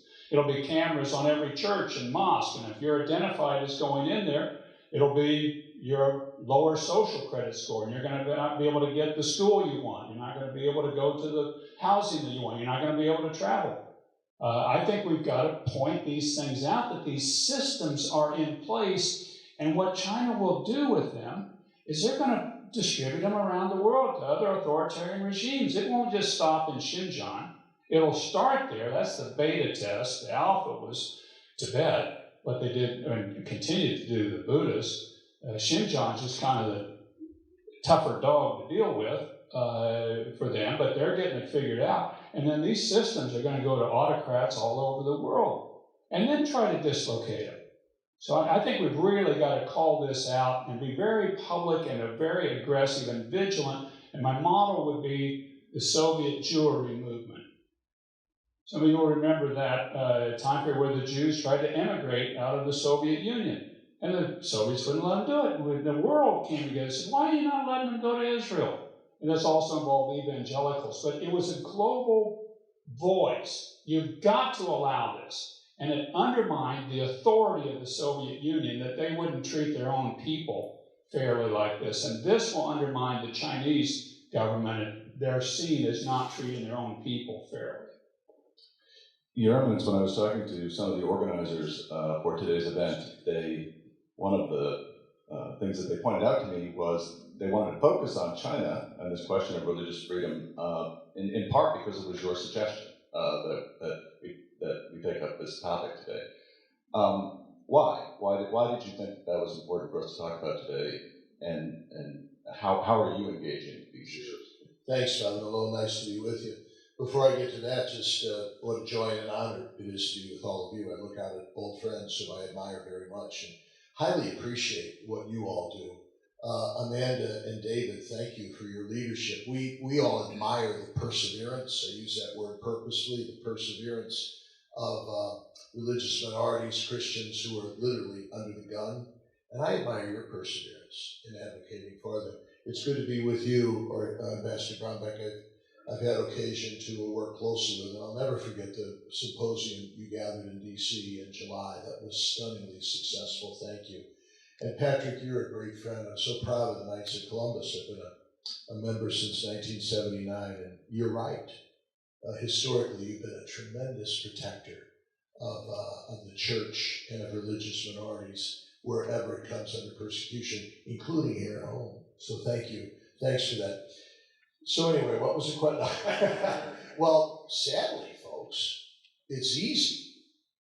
It's easy to find countries that keep us awake at night where there's religious persecution. I had thought, I think I wanted Father Malone to be a little preemptive because I thought probably somebody somewhere is going to ask me about the Holy See's initiatives towards China and wondering if that's going to be counterproductive. So I thought, well, instead of being on the defensive, why don't I suggest that we have the topic of China? But there's no dearth. There's no dearth, folks. Now, Nigeria has risen now to the fore. We hadn't thought of that before.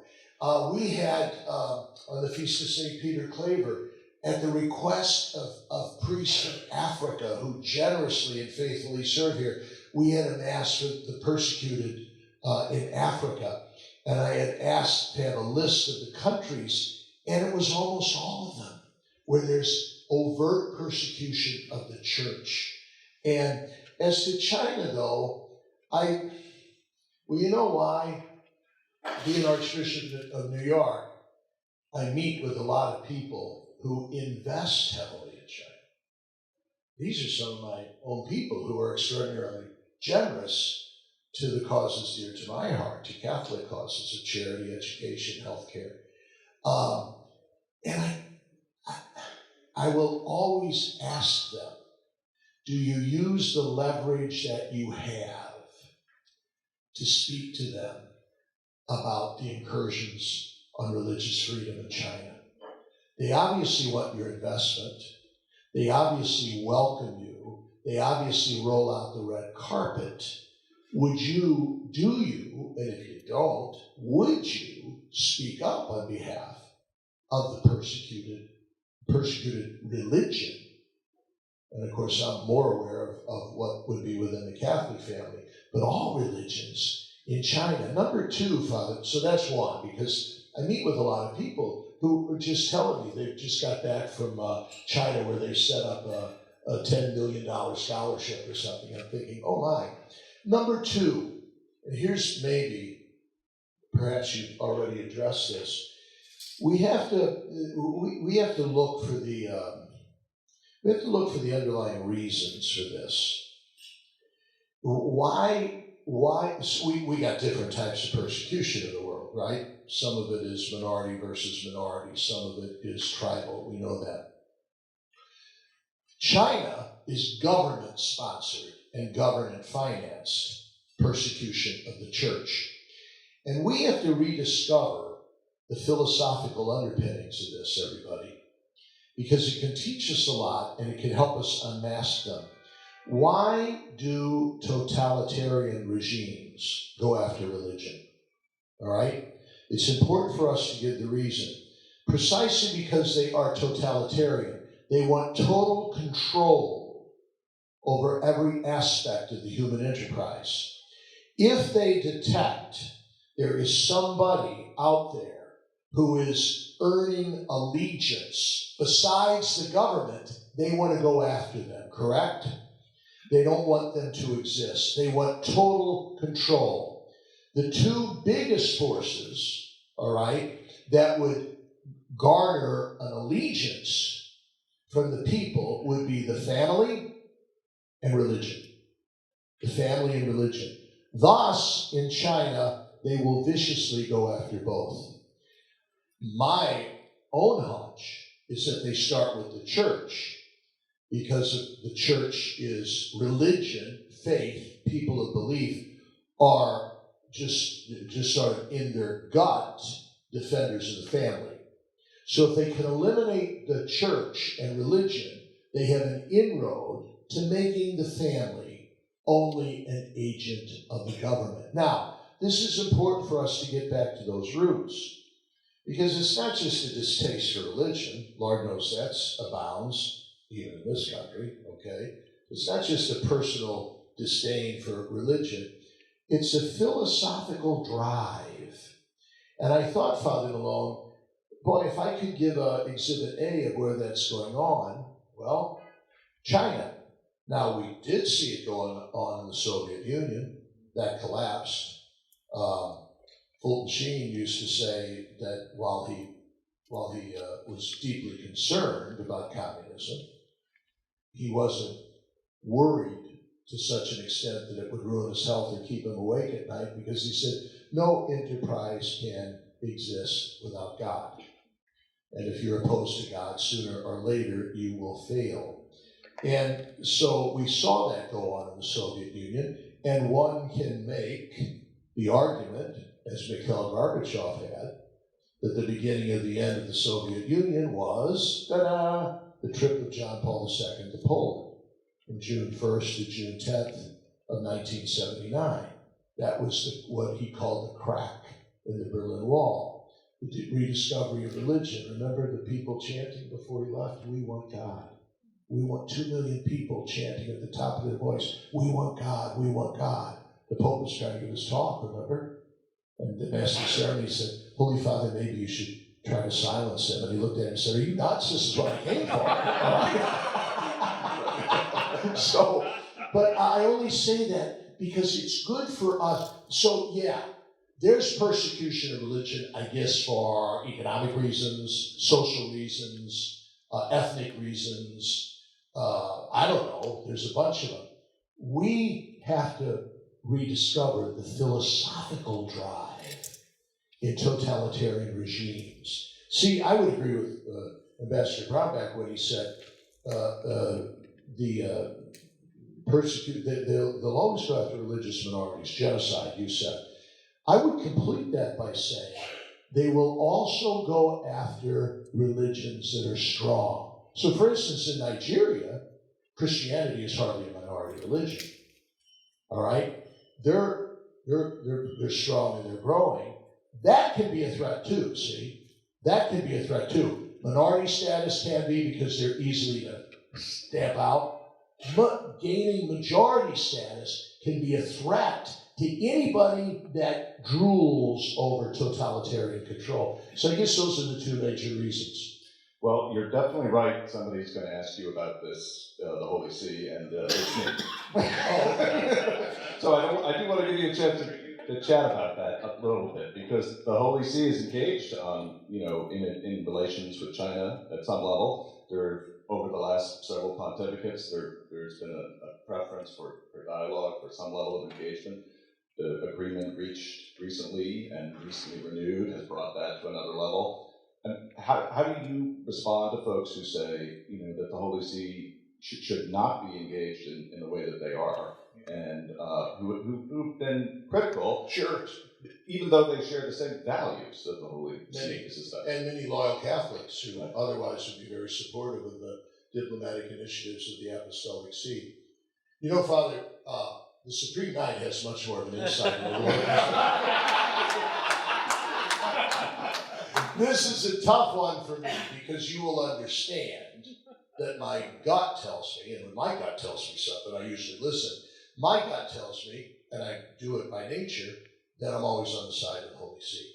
So I want to trust that they kind of know what they're doing. They got a pretty good track record when it comes to intel and background and preparation and kind of knowing what they're about. So I want it to work, and implicitly I want to trust that initiative of the Holy See. On the other side, my gut also tells me that you can't negotiate with these people, and that it could be extraordinarily counterproductive.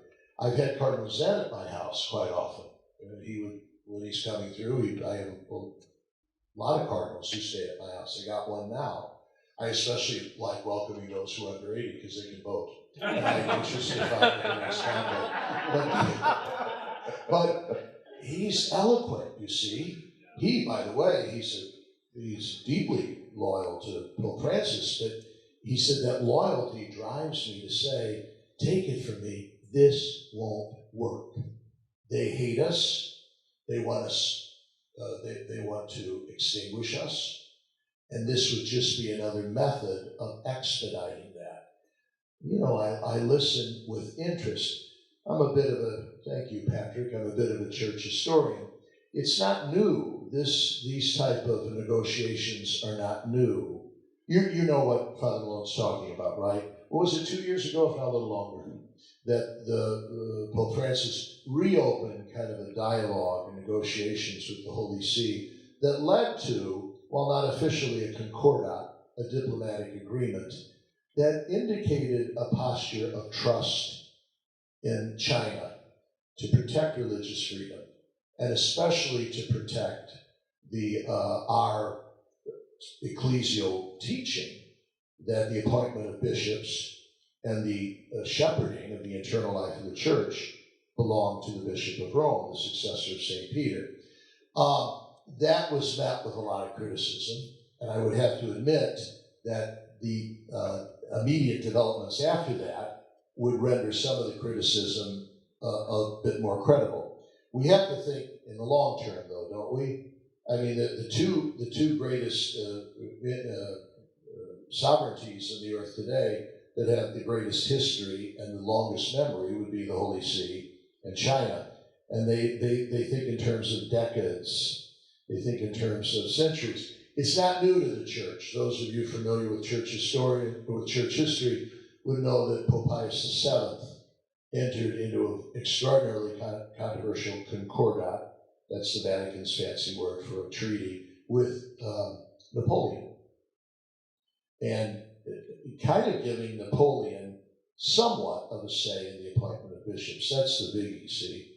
Because by church teaching, only the Bishop of Rome can appoint bishops. He does extensive consultation, which sometimes legitimately brings governments into the conversation, but only he and he alone can appoint them. So we had that with Napoleon.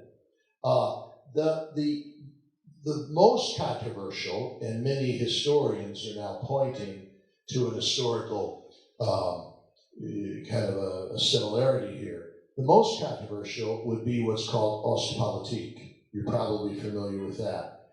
Kind of, you know, in recent church history, Pope Pius XII, who was the successor of Peter from 1939 to 1958, had a very stern, very staunch policy of resistance to the communists in Central and Eastern Europe. That any type of dialogue, any type of accommodation, anything but resistance and assistance to the suffering people was counterproductive. Pope John the 23rd, now Pope St. John the 23rd, 1958 to 1963, he relaxed that. And thus came a policy that was called Ostpolitik. In other words, the church's approach to the East, in this case, Central and Eastern Europe, which was animated by the proposition that we might be better trying to listen and negotiate because we have here no earthly kingdom. Our goal are the souls of our people. And if we can do anything to get them God's word, to get them the sacraments, to get them proper worship, to get them the priests and the bishops to do that, it's worthwhile. And so there were about 2 decades of that. It's very much associated with the Archbishop of Vienna, Cardinal Koenig. It was associated with Cardinal Casaroli. And that came to so that's called Ostpolitik. And historians kind of say it didn't work. So you all can think of the people we call confessors of the faith, Wyszynski, Vincenti, Wojtyła. They would sort of shake their head and say, take it from us, that sure didn't work. So obviously Ostpolitik sort of came to an end on October 16th, 1978, when the Archbishop of Krakow was elected to be Bishop of Rome.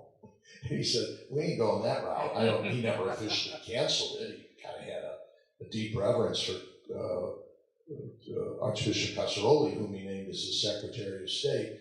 But he let the word out, no, the tougher the better, and the more resistance the better. And again, historians were inclined to believe that that was more successful. All right? Now, why, Father Malone? Why would then Pope Francis and the Holy See kind of revert to that? One is, and you would all understand this, no matter where you come down on the equation, the Holy See will always, always, always highlight the value of dialogue. Always. That dialogue is always preferable to confrontation, okay, and condemnation. So, and they would feel, hey, this just isn't our hunch. This comes from the Bible. This comes from the gospel. So there would be one reason. Number two, they would also, they would be very aware of the cleavage in, I can only speak of the Catholic Church in China, that has really existed since the early 1950s between what was called the underground church and the patriotic church. You're familiar with the distinction. The patriotic church enjoyed patronage of the Chinese Communist government. It was granted more freedom. Its people were not harassed as much. The underground church said it is of the essence of our faith that our spiritual loyalty goes to Jesus Christ the King and to his church, which is led on earth by the successor of Peter. And we can never sacrifice that. They went underground, okay? Now, that cleavage, while the underground church generated a lot of admiration, that cleavage, I think everybody, no matter what side you're on, worried about the future of the church. It was not Pope Francis, it was his predecessor, Pope Benedict, who on the Feast of St. Joseph 2010 maybe? Yeah. He issued that beautiful letter on China where he called for a minimizing of the distinction between the two and an emphasis that we are one holy Catholic and Apostolic Church. So that would be a second reason that the Holy See was worried that even internally the church was suffering in this internal division, and that maybe some type of overture could help heal that. Well, an optimist would say the jury's still out. There have been a couple recent indications that the Chinese communists may have at least heeded the deference that they must give to the Bishop of Rome in the appointment of bishops. But I am not naive, and there's immense criticism of the Holy See's position on China. And I'm no Pollyanna here, because I've been one of those that at times have thought, I wonder if this is the best way to go. A third reason, Father, is that the Holy See now at least has an approved, legitimate place in the conversation on religion in China that it didn't have before, because it was looked upon as an intruder. So I think wise voices at the Vatican might be saying, well, at least now we got a place at the table. Now we've got a formal agreement that they have recognized us, not diplomatically, they've recognized us as having a major, maybe not a defining, but a major role in the pastoral internal governance of the church, which we didn't have before. So will this allow us to have more of an entree? And I don't have the answer, folks, and I'm trying to be kind of blunt with you to say I sometimes have my misgivings, but I am trusting for the best. Ambassador, are you savvy about it at all? I haven't said anything about it, but I worked hard to try to get the Holy See and the Vatican Diplomatic Corps not to do this. You know the church.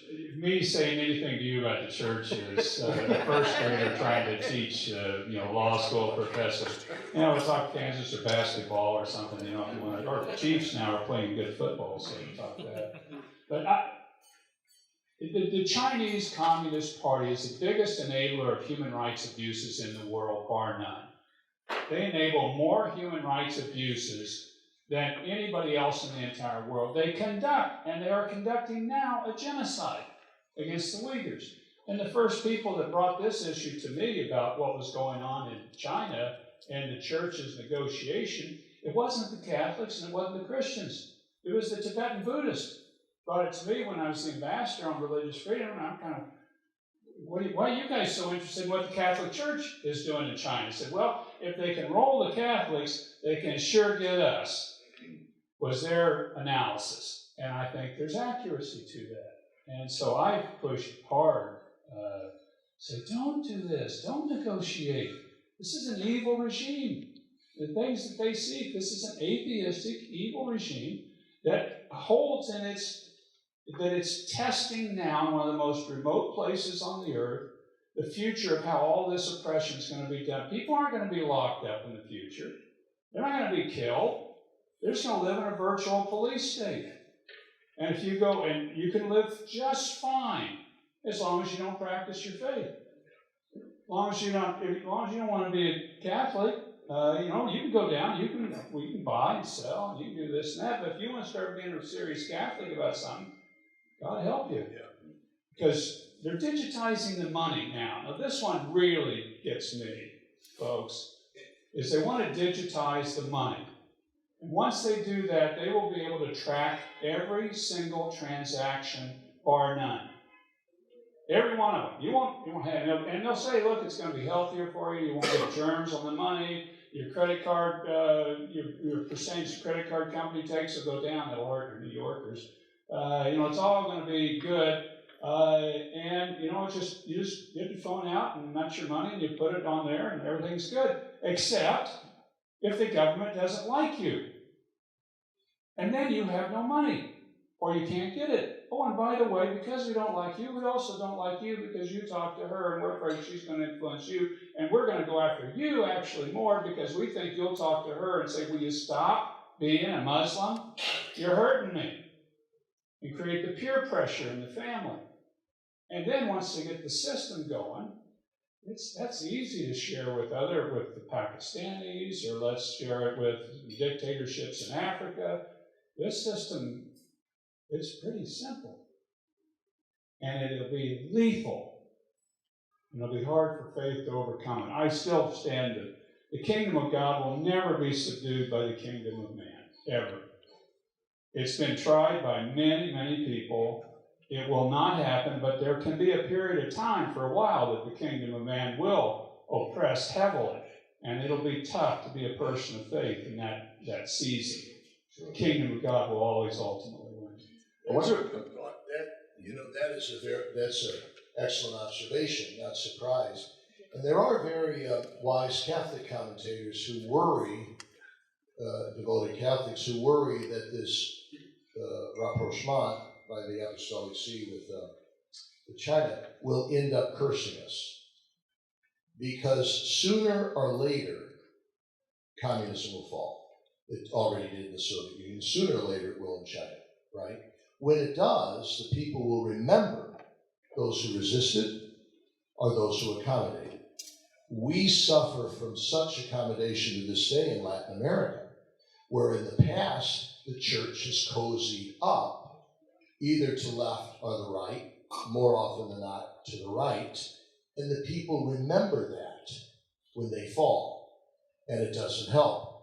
the church in Russia, Russian Orthodoxy, which thanks be to God is experiencing a resurgence, will tell you that they suffer because of their coziness with former, not all, thanks be to God, there were great confessors of the faith and martyrs in the Soviet Union, but very often they accommodated very closely with the Kremlin, and they suffer from that lack of credibility today.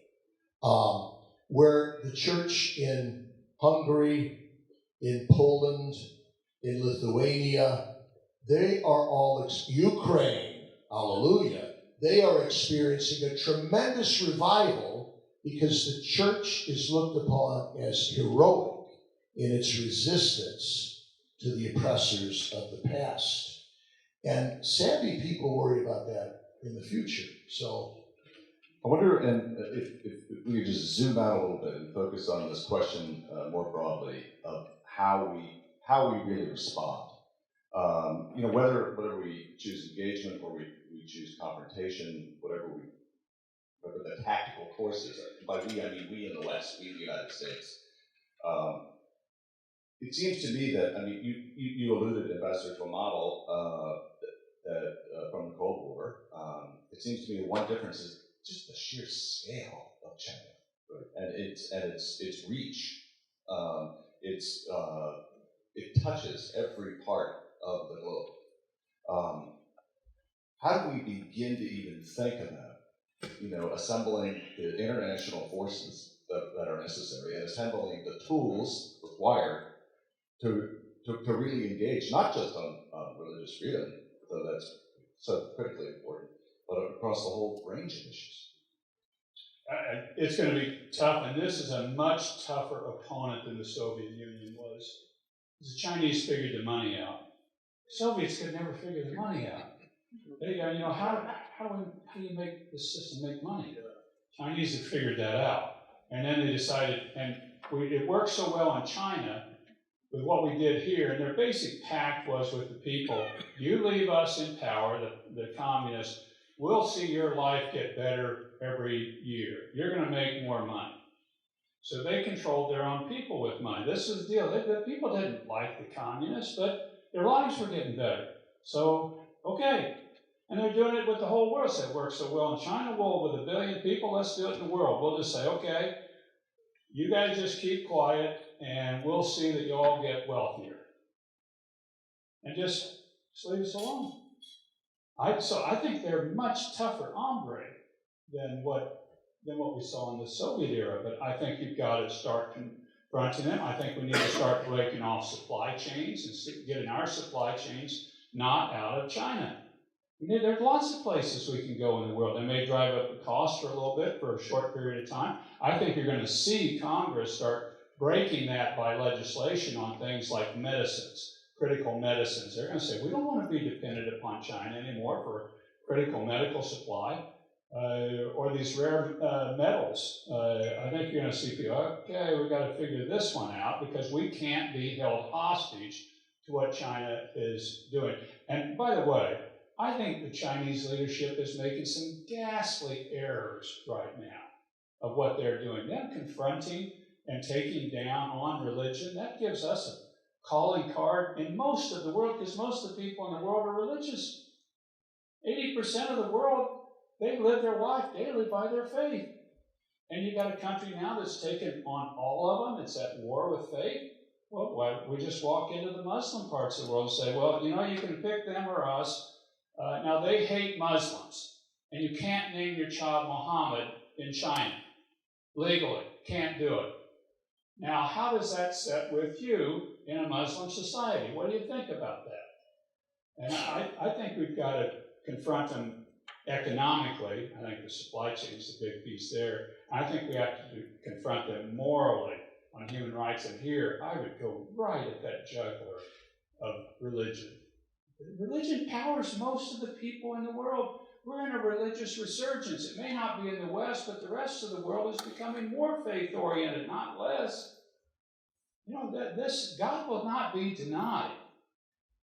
As you said, communism will fail at some point in time. This is an atheistic regime. It will fail. So what is it then that this regime, what is its end game then? I mean, or is it just utterly dogmatically convinced that it will not fail in spite of all history? Yeah, I mean, I think it's like during the confrontation with the Cold War with the Soviet Union, they see themselves as having a comparable, equally legitimate system as open Western democracy, capitalism, human rights. They think their community rights and their state mercantilism, I would call it more than anything, is a legitimate equal model to Western democratic capitalism. And they see their community rights, which is, we will protect more of you from COVID than New York City will, as an equal legitimacy to a human right, which is my right. They see it as a community right. And they say, these are comparable. We should stand for community rights. The problem with community rights is who decides who decides for the community? I mean, for human rights, I've got a set of human rights. You have a set of human rights. They're yours. They go with you. Community rights, they go with the collective. Who decides who the collective's rights are? Xi Jinping does. Okay, I got a problem with that. I may not agree with his definition, and in many days I don't. The problem in China is they look at the government kind of like the weather. You can't change it. Your only decision is whether you put a coat on or not.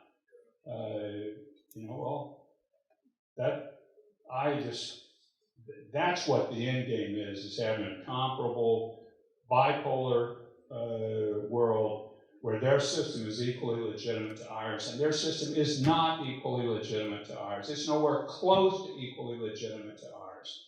They've had a good run on the money, and we've accommodated that. That train's over.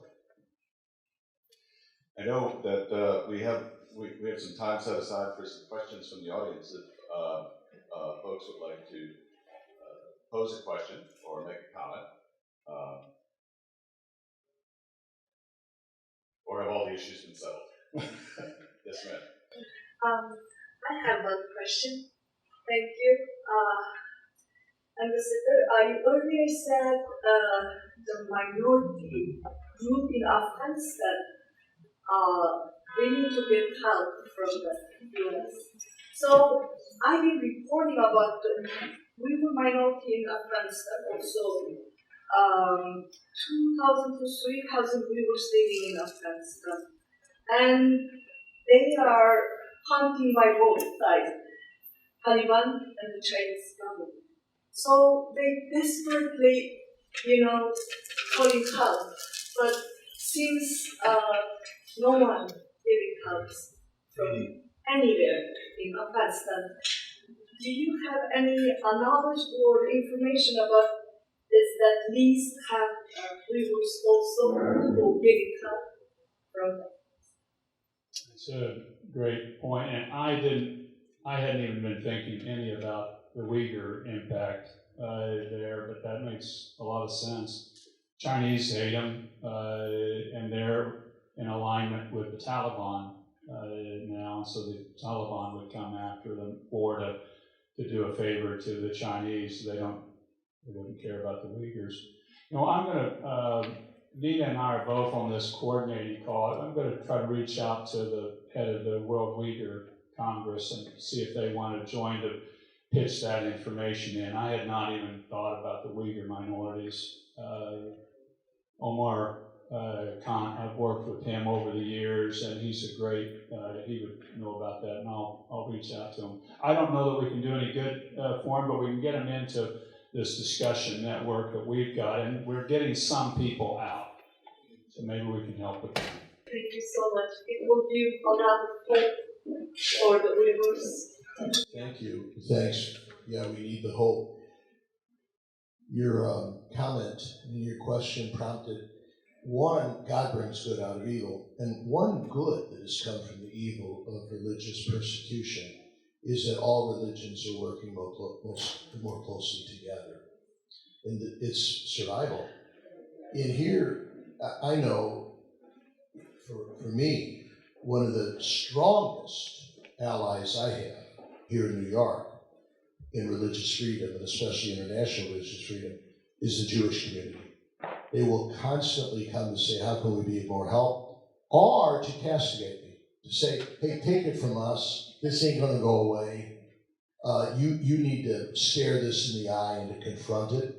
So this interreligious cooperation is phenomenal. Number two, and the ambassador referred to this earlier, there might not be a heck of a lot we can do to influence China or other oppressive governments. There's a lot we can do to influence our own.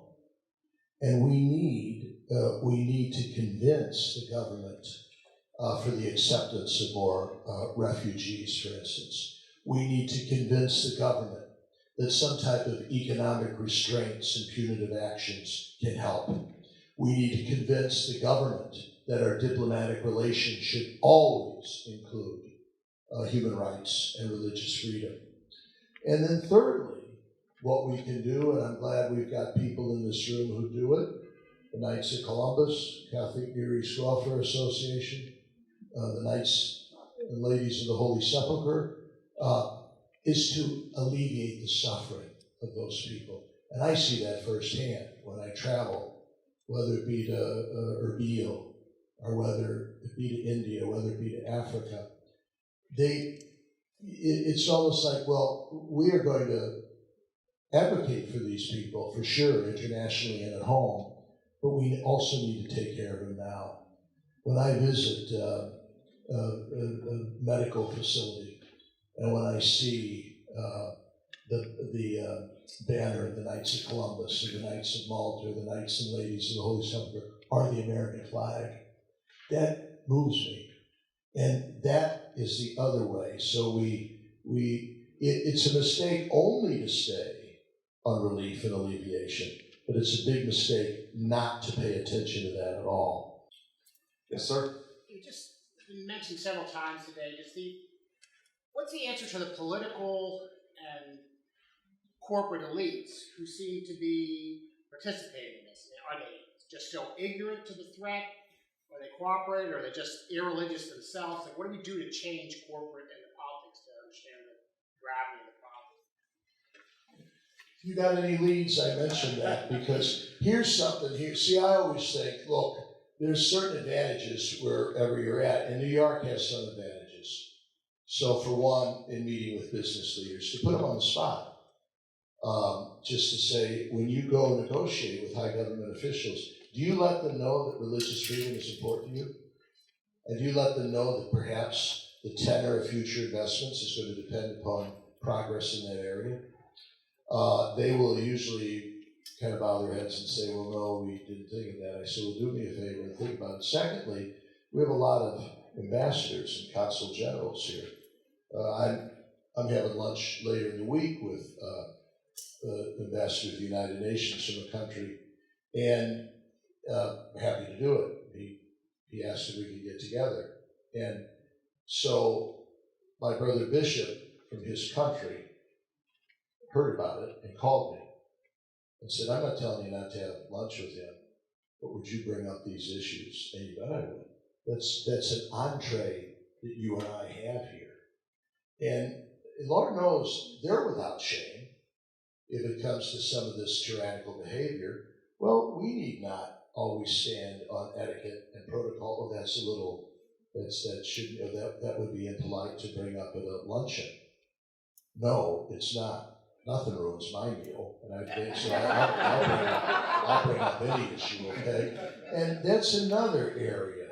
But I don't want to stop, Ambassador, on us lobbying. I am still amazed. You must be, because you have the position, of the illiteracy in our political establishment about the persecution of the faith beyond. They don't realize it at all.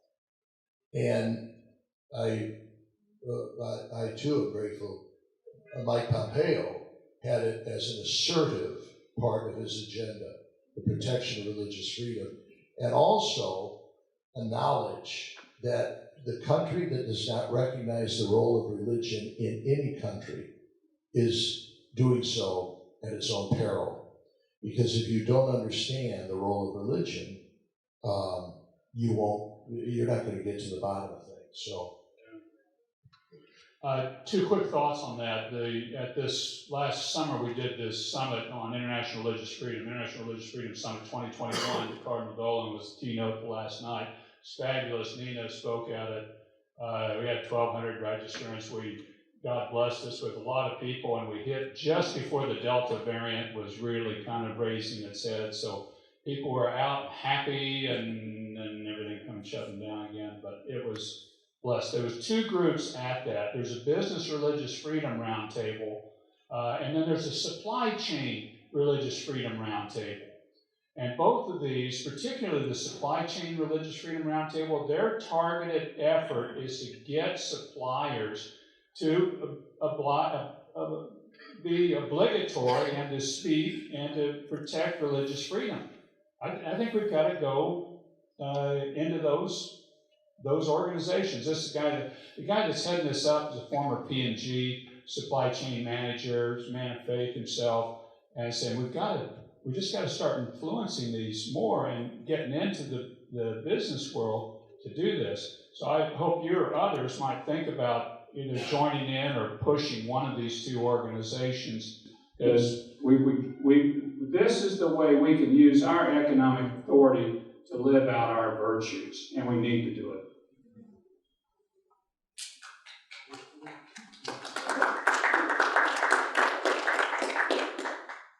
And a last comment or question from anyone? That's mine. Well, I want to thank Patrick Kelly. Thank you so much for your introduction and support of this work, and Your Eminence, Ambassador, thank you for your insights. Thank you, Father. And thank you for having me here today. Thank you.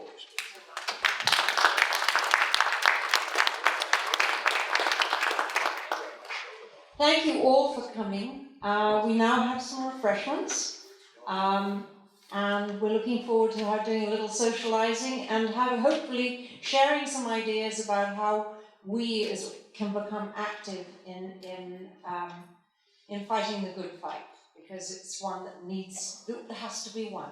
So thank you very much for coming. Thank you. And thank you our wonderful speakers today. Thank you. Thank you.